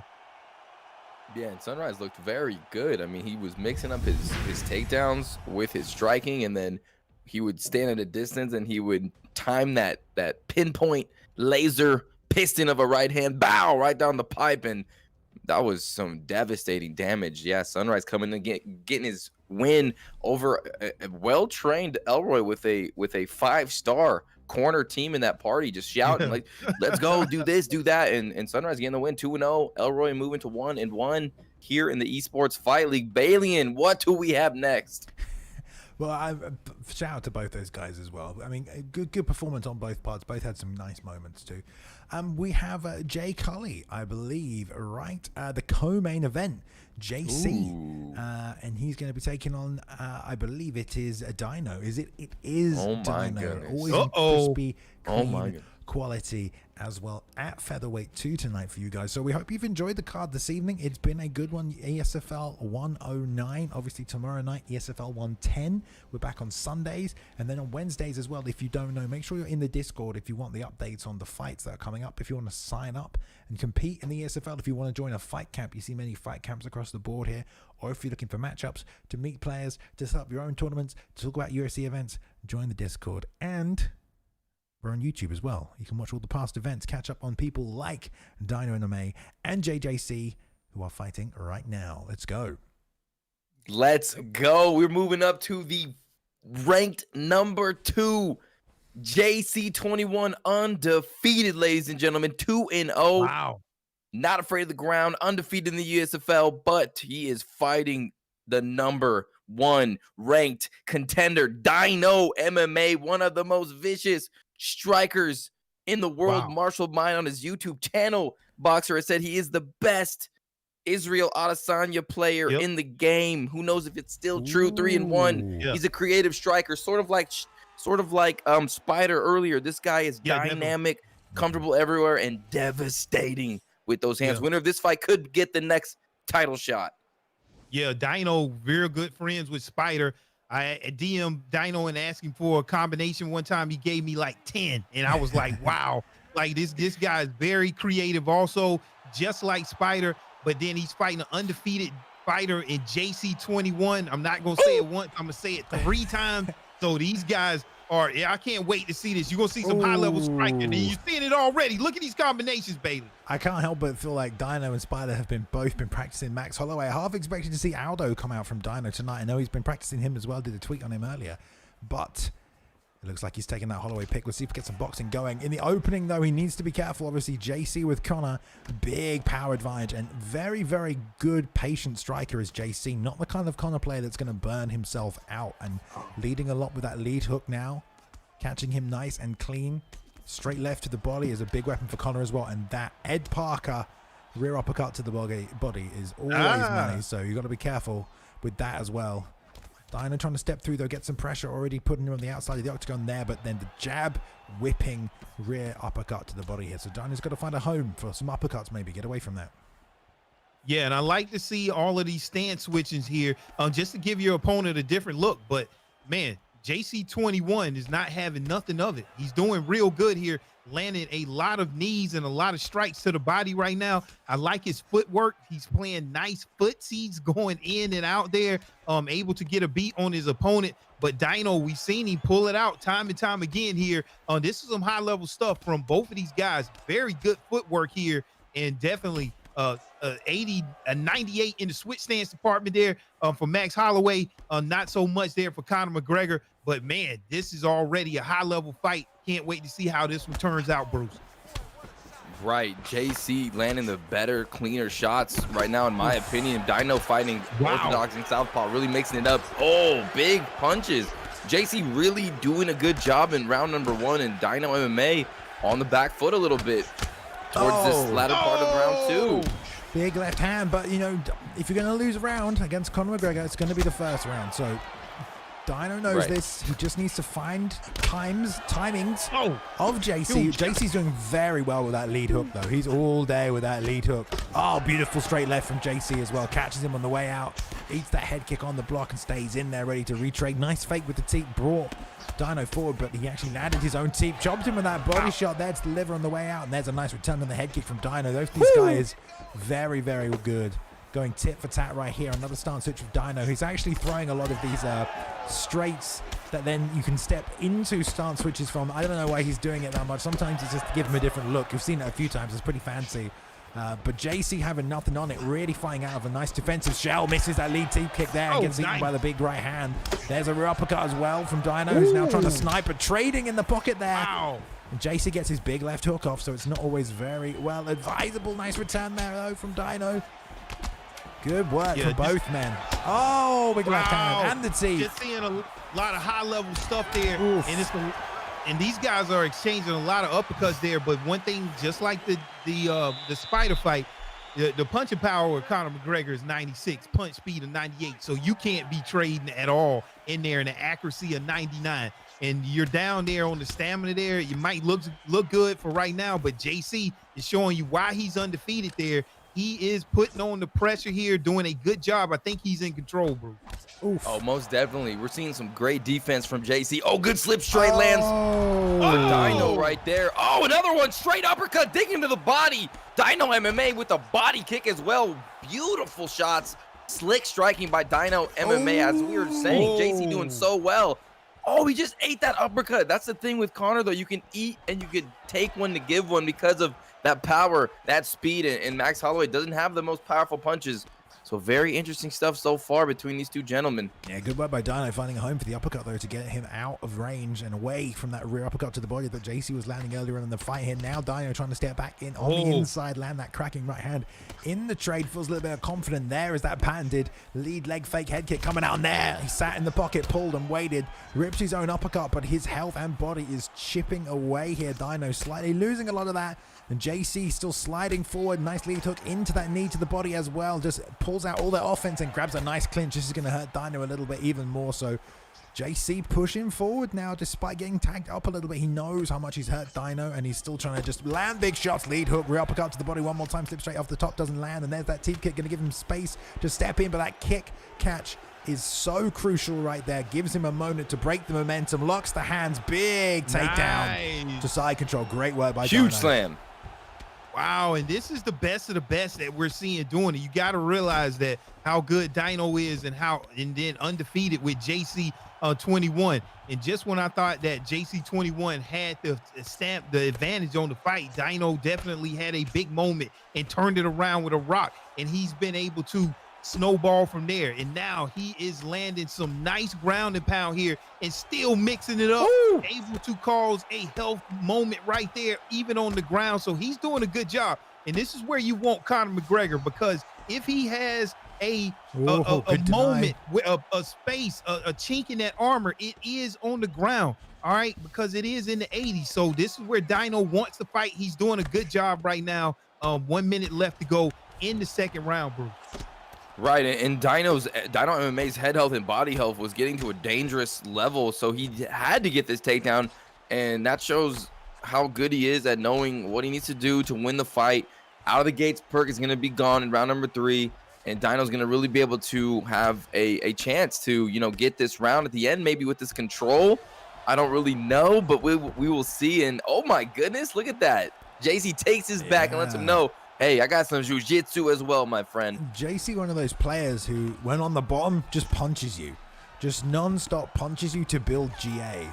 And in those situations, if you do a transitional fake, you will pretty much reset that grapple advantage. So as long as you can get the fake in before they can hit the transition. So if they go 3 punches, 4 punches, and you throw a fake in there, more often than not, it will just reset the GA back to neutral, and they'll have to start striking to build it up again. Right. So if you're in that position, start getting your fakes going, all right? Interrupt that non-stop GA building from those people who like to sit on the bottom of 3 strikes. But here we are, third and final round right here. Co-main event of the evening. Dino trying to put the pressure on. He is a bit more hurt right now.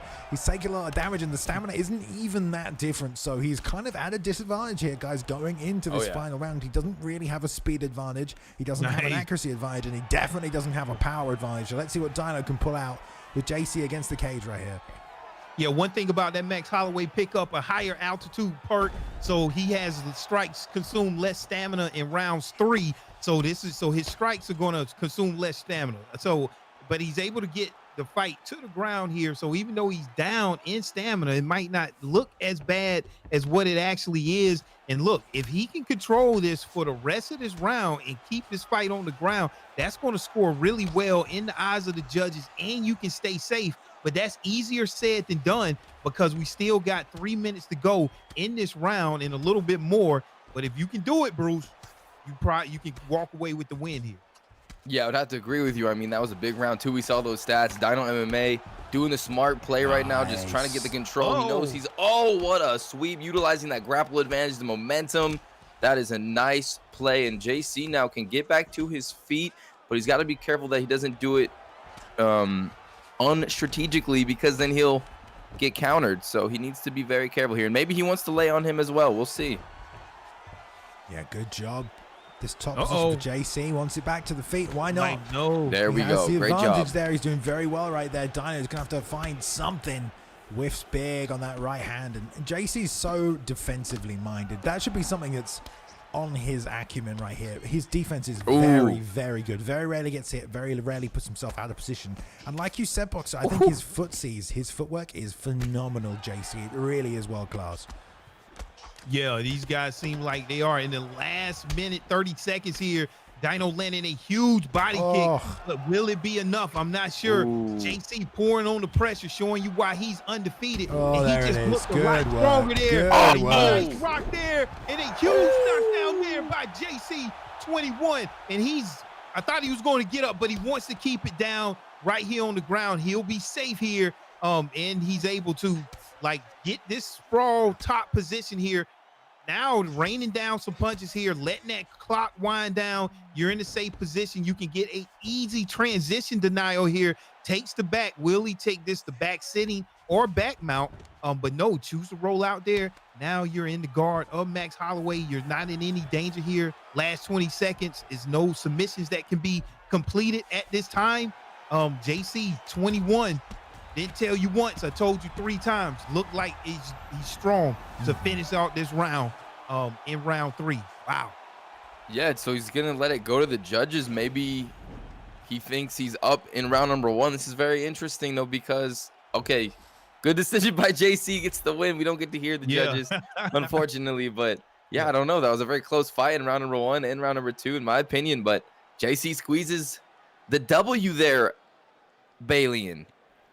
It was a cracking fight. It really was. Yeah, unfortunately, like I said, I mean, I mentioned it at the start of that fight. JC is not the kind of Conor McGregor player that will not have stamina late in the fight. And in that 3rd round, he had more stamina than Dino, despite all of those cardio perks that you have on Conor. Even 5-star Max Holloway, you know, excuse me, not Conor, all those stamina perks you have on Conor. Max, Jesus. The point is, JC is very, very good at the stand-up, very patient, very methodical, extremely good defensive skills and footwork, and really doesn't sling or throw hands unless he knows he's going to crack you or time you, or it's not going to cost him stamina, because whiffs are the big no-no when you're playing a Conor McGregor player, and he very rarely misses those shots. So, yeah, just great work by JC. Dino mixed things up a lot, but he just couldn't get his game going and just couldn't get there. Couldn't pull the offense out, or just couldn't do enough damage early. And JC's also one of those people who, you know, he works that rear body uppercut,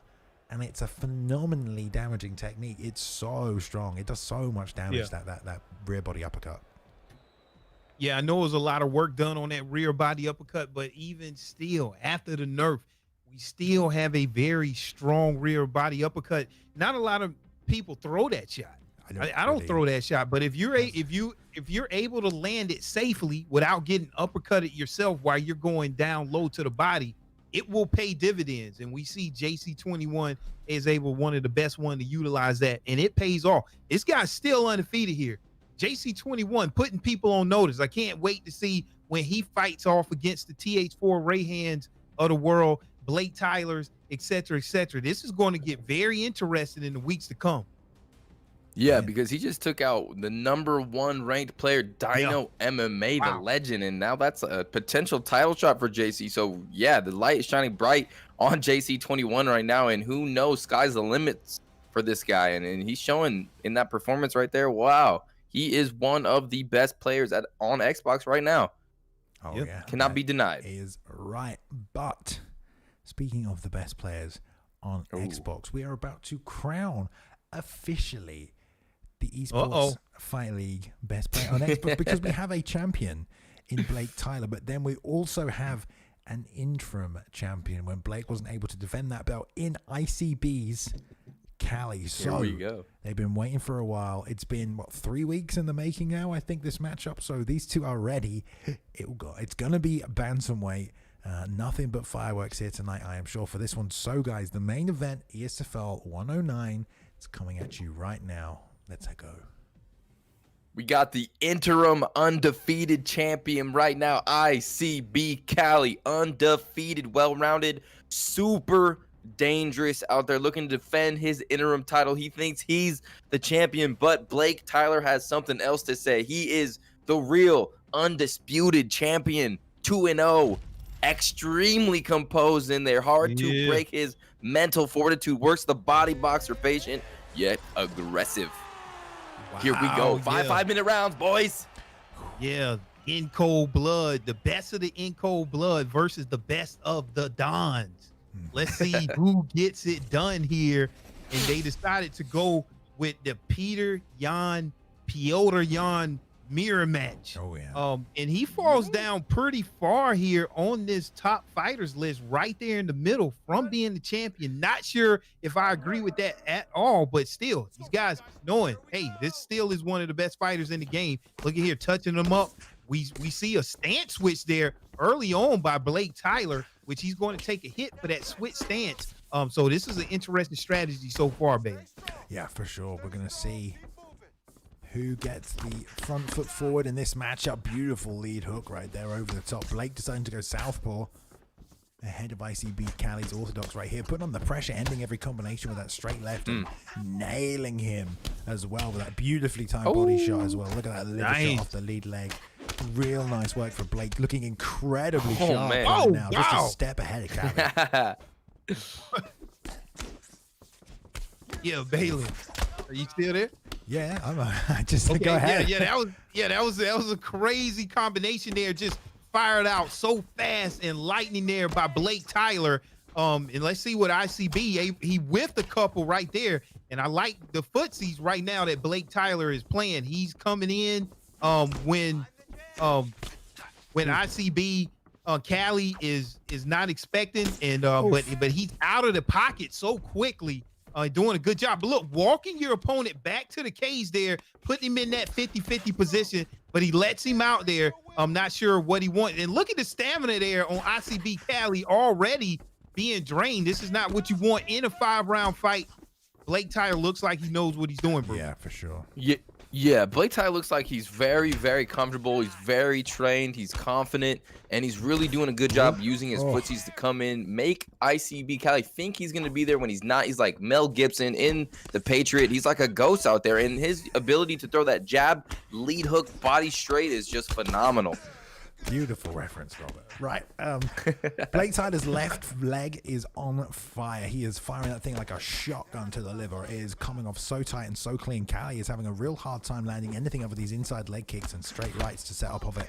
Managed to get a double jab off there in the space that BlakeTylerr lands a beautiful kick, but look at that beautiful outside leg kick to that southpaw stance, timing it so well and circling off as well, but now getting trapped in the cage. There's a pull counter elbow, though. Nice work. Comes back with a uppercut and coming forward again with a lead hook straight left, and there's the head kick, knocks down the champion right there on top for Cali, trying to swarm and get the ground and pound to finish. Doesn't get it. Nice arm trap immediately by Blake into the full mount, but that was a sequence and a half. Waited so patiently for his opportunity, did Cali, and just ran with it there. Wow, what a sequence there, and what an interesting story so far.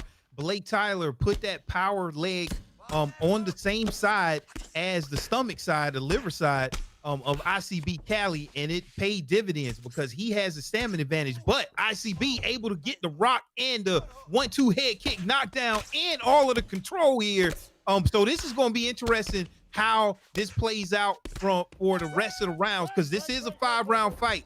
You have to watch out for the stamina. But for round 1, ICB is the one that takes it off of that beautiful pull counter rear elbow and then gets that huge knockdown. A clean sequence there for ICB Cali, Bruce. Yeah, Boxer, and that was a big moment because ICB Cali is a little bit behind in the stamina, so he needed to get that first round under the bag or into the bag, and he did. And that right leg on BlakeTylerr is something to watch out for, folks. He has been getting eaten alive by Cali, and Cali continually throwing those leg kicks here, babe. Yeah, he's doing a really good job with them. He's making it really sneaky. It's kind of hard, it seems, for Blake to time them. But Blake now floating a little bit more defensively outside, not crashing forward as much as he was. Level changes there with the straight left, has to fake and pull that knee. There's the head kick again. Great job by Cali. Really finding a home for that tonight.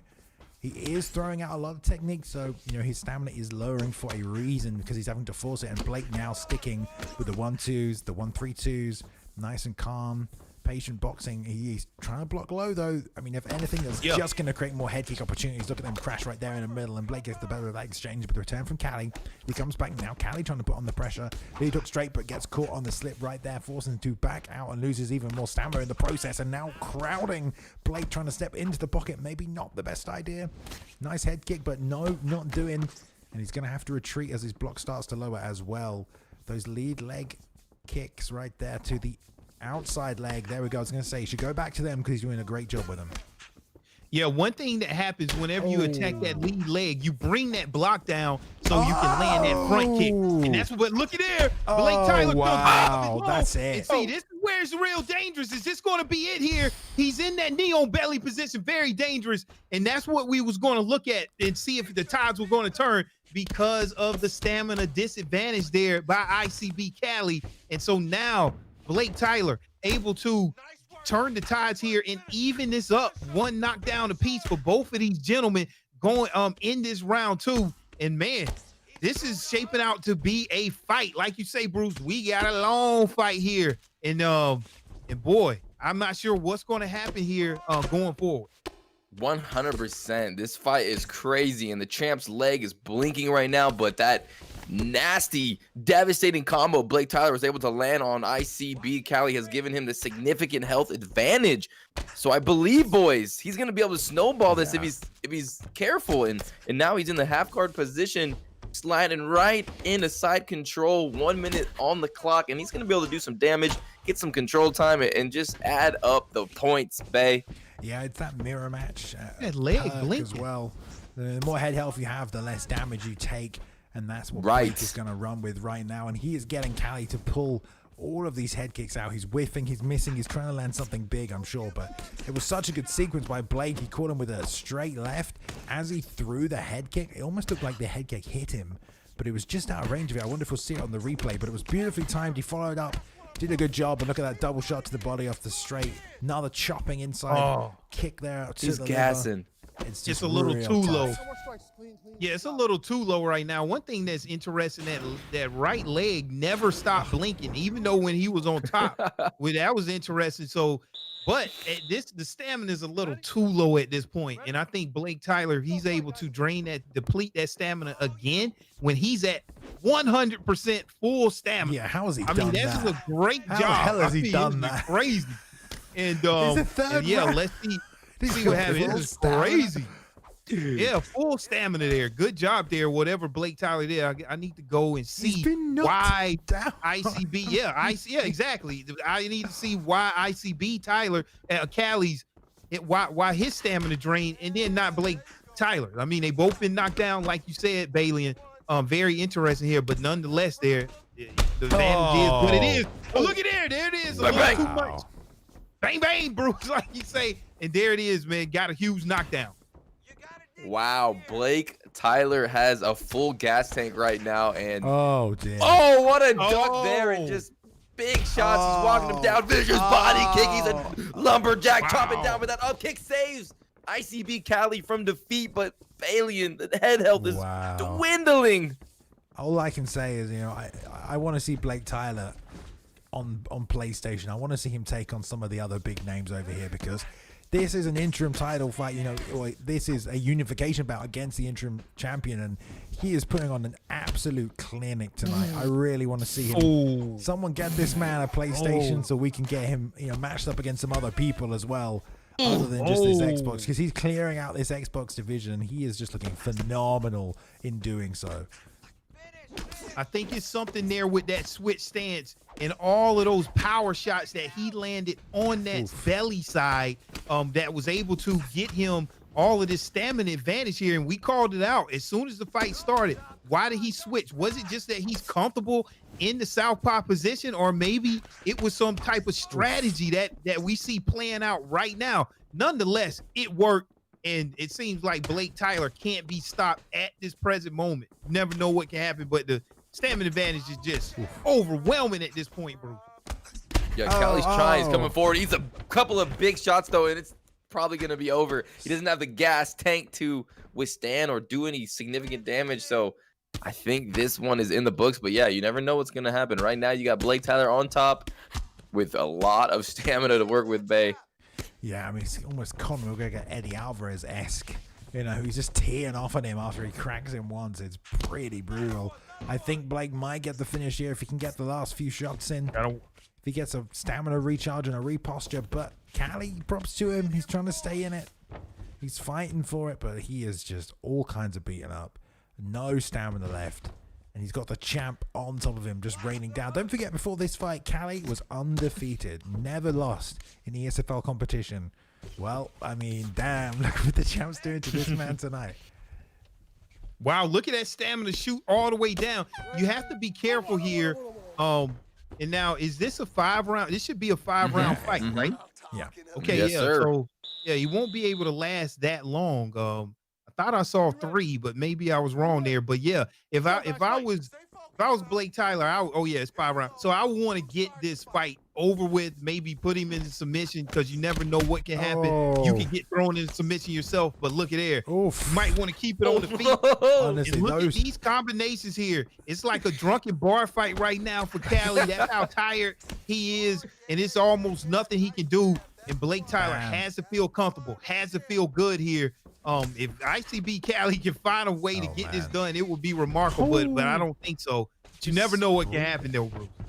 Yeah, you never know, and he's trying. He's throwing some good stuff. He almost threw that pull elbow and landed, but BlakeTylerr just being clinical, pinpoint, nasty sniper, straight piston of that left hand, and that's all she wrote, man. Wow, and still and new, he defends. He lets him know. He lets the ICB interim title contender know that he is the real champion, solidifying that in the Xbox realm. Beautiful stuff. Froze him. Wow, yeah, very impressive performance there by BlakeTylerr. If you ever want to have a performance in the ESFL, that's how you want to do it. Whenever you get that stamina advantage so large, even if you make a mistake, it's nothing that your opponent can do. And like we said, he finished a very strong, undefeated ICB Cali, not just any regular fighter. So that was a very impressive performance there by BlakeTylerr. It's a lot of great guys. I want to see what happens with JC, TH4, Rehan. Let's see how all of that shakes out and see how BlakeTylerr fits in all of that category. I mean, you got some storylines here from some very high-level players here on the Xbox side. It's getting pretty interesting, Bailey. Yeah, I think you said it right there. I mean, there are a few people who made some appearances tonight who look very, very dominant in their own individual performances, and yeah, I'd love to see them work their way up and to take on that champion, because I don't know who Blake's gonna fight, because he just took out an undefeated interim challenger in a title unification bout. And apart from that one moment that the ICB had where he caught him clean, I mean, and he did catch him really nicely and had a beautiful sequence to follow up and drop and knock him down, but I don't know who else is going to fight, man. Someone has to come forward. Someone has to step out of the pack and make it known that they want to take on the champ for that belt, and make it competitive as well, because damn, that was a bit of a runaway fight, especially when he started that and was just running through him. Absolutely insane performance right there. I still can't believe he started the 3rd round with full stamina. I don't know how he did that. Yeah, that's crazy. Yeah. Very economical. Hey, JC though, boys. JC could be the one. He looked pretty good in that fight against Dino. He did look really good as well. That is a good point. All right, everybody. ESFL 109. That is a wrap for you all this evening. It's in the books, and it is now going to go up on the YouTube if you missed any of this event, or if you want to watch any of the ESFLs from this season, or indeed from the previous season, which would have been UFC 3. You can go over to the YouTube channel right now and check it out down there in the panels, or just look up ESFL Gaming on YouTube. In fact, I think it's just youtube.com/ESFL Gaming if you are interested as well. Follow this man on YouTube as well. I'm a boxer. Follow this man on Twitch, Mr. Bruce Lee Rob. He's a killer right now. Thank you. Don't fight this man. You'll probably lose. He's Mr. Rob. You can fight boxer. When do you do your live stream, boxer? Fridays? Saturdays? YouTube. Oh yeah, Fridays 6 p.m. YouTube. There you go. If you want to fight that man, there you go. If you want to fight me, yeah, come to my neck of the woods. Yeah, no, I'm joking. All right, so I will pass you on and into the lands of the actual UFC now. It's just getting started. It should be a moderately good. I'm hoping tonight is a card that actually looks looks not that good. Yo, that's who we call it. Kevin Holland over Derek Brunson. It turns out to be pretty good, hopefully. Yeah, right. Big mouth. A big mouth indeed. It should be going right. Any final words from you, boxer, tonight? Oh man, just been a great night of fights. I got they corrected me here, not TH4, T4H, the 4 horsemen. My bad about that. Want to get that correction out, but had a great night of fights. Very impressed with the skill that I've seen on this Xbox side. Looking forward to seeing how that shakes out. Can't wait to get to a great night of UFC real fights here. Yeah, great times. How about you, Rob? Yeah, some great storylines playing out over here in the Xbox side. JC getting a big win on Dino. BlakeTylerr showing his dominance. Pablo maybe retiring off a big win. I mean, so many cool things. We got to see Sunrise beat Elroy Jet with all the party people in his ear. It's going to be a phenomenal Saturday. Can't wait to watch these fights, and I hope you guys had a good time tonight. And it's a pleasure to be in the booth with Boxer and Bailey. And as always, ESFL, the Premier Fight League. That's right. We are indeed. We will be back tomorrow. ESFL 110. Full schedule is available on the Discord or below. Wednesday nights for your ESFL affiliate league events. Friday nights for your Muay Thai. And then Saturday with us. Sunday, the other guys, the other team. Yeah, they're pretty good. They are pretty good. Go check them out. Tomorrow night, ESFL 110. Until then, we will see you soon. Take care. Have a good night. Enjoy the fights. See you soon.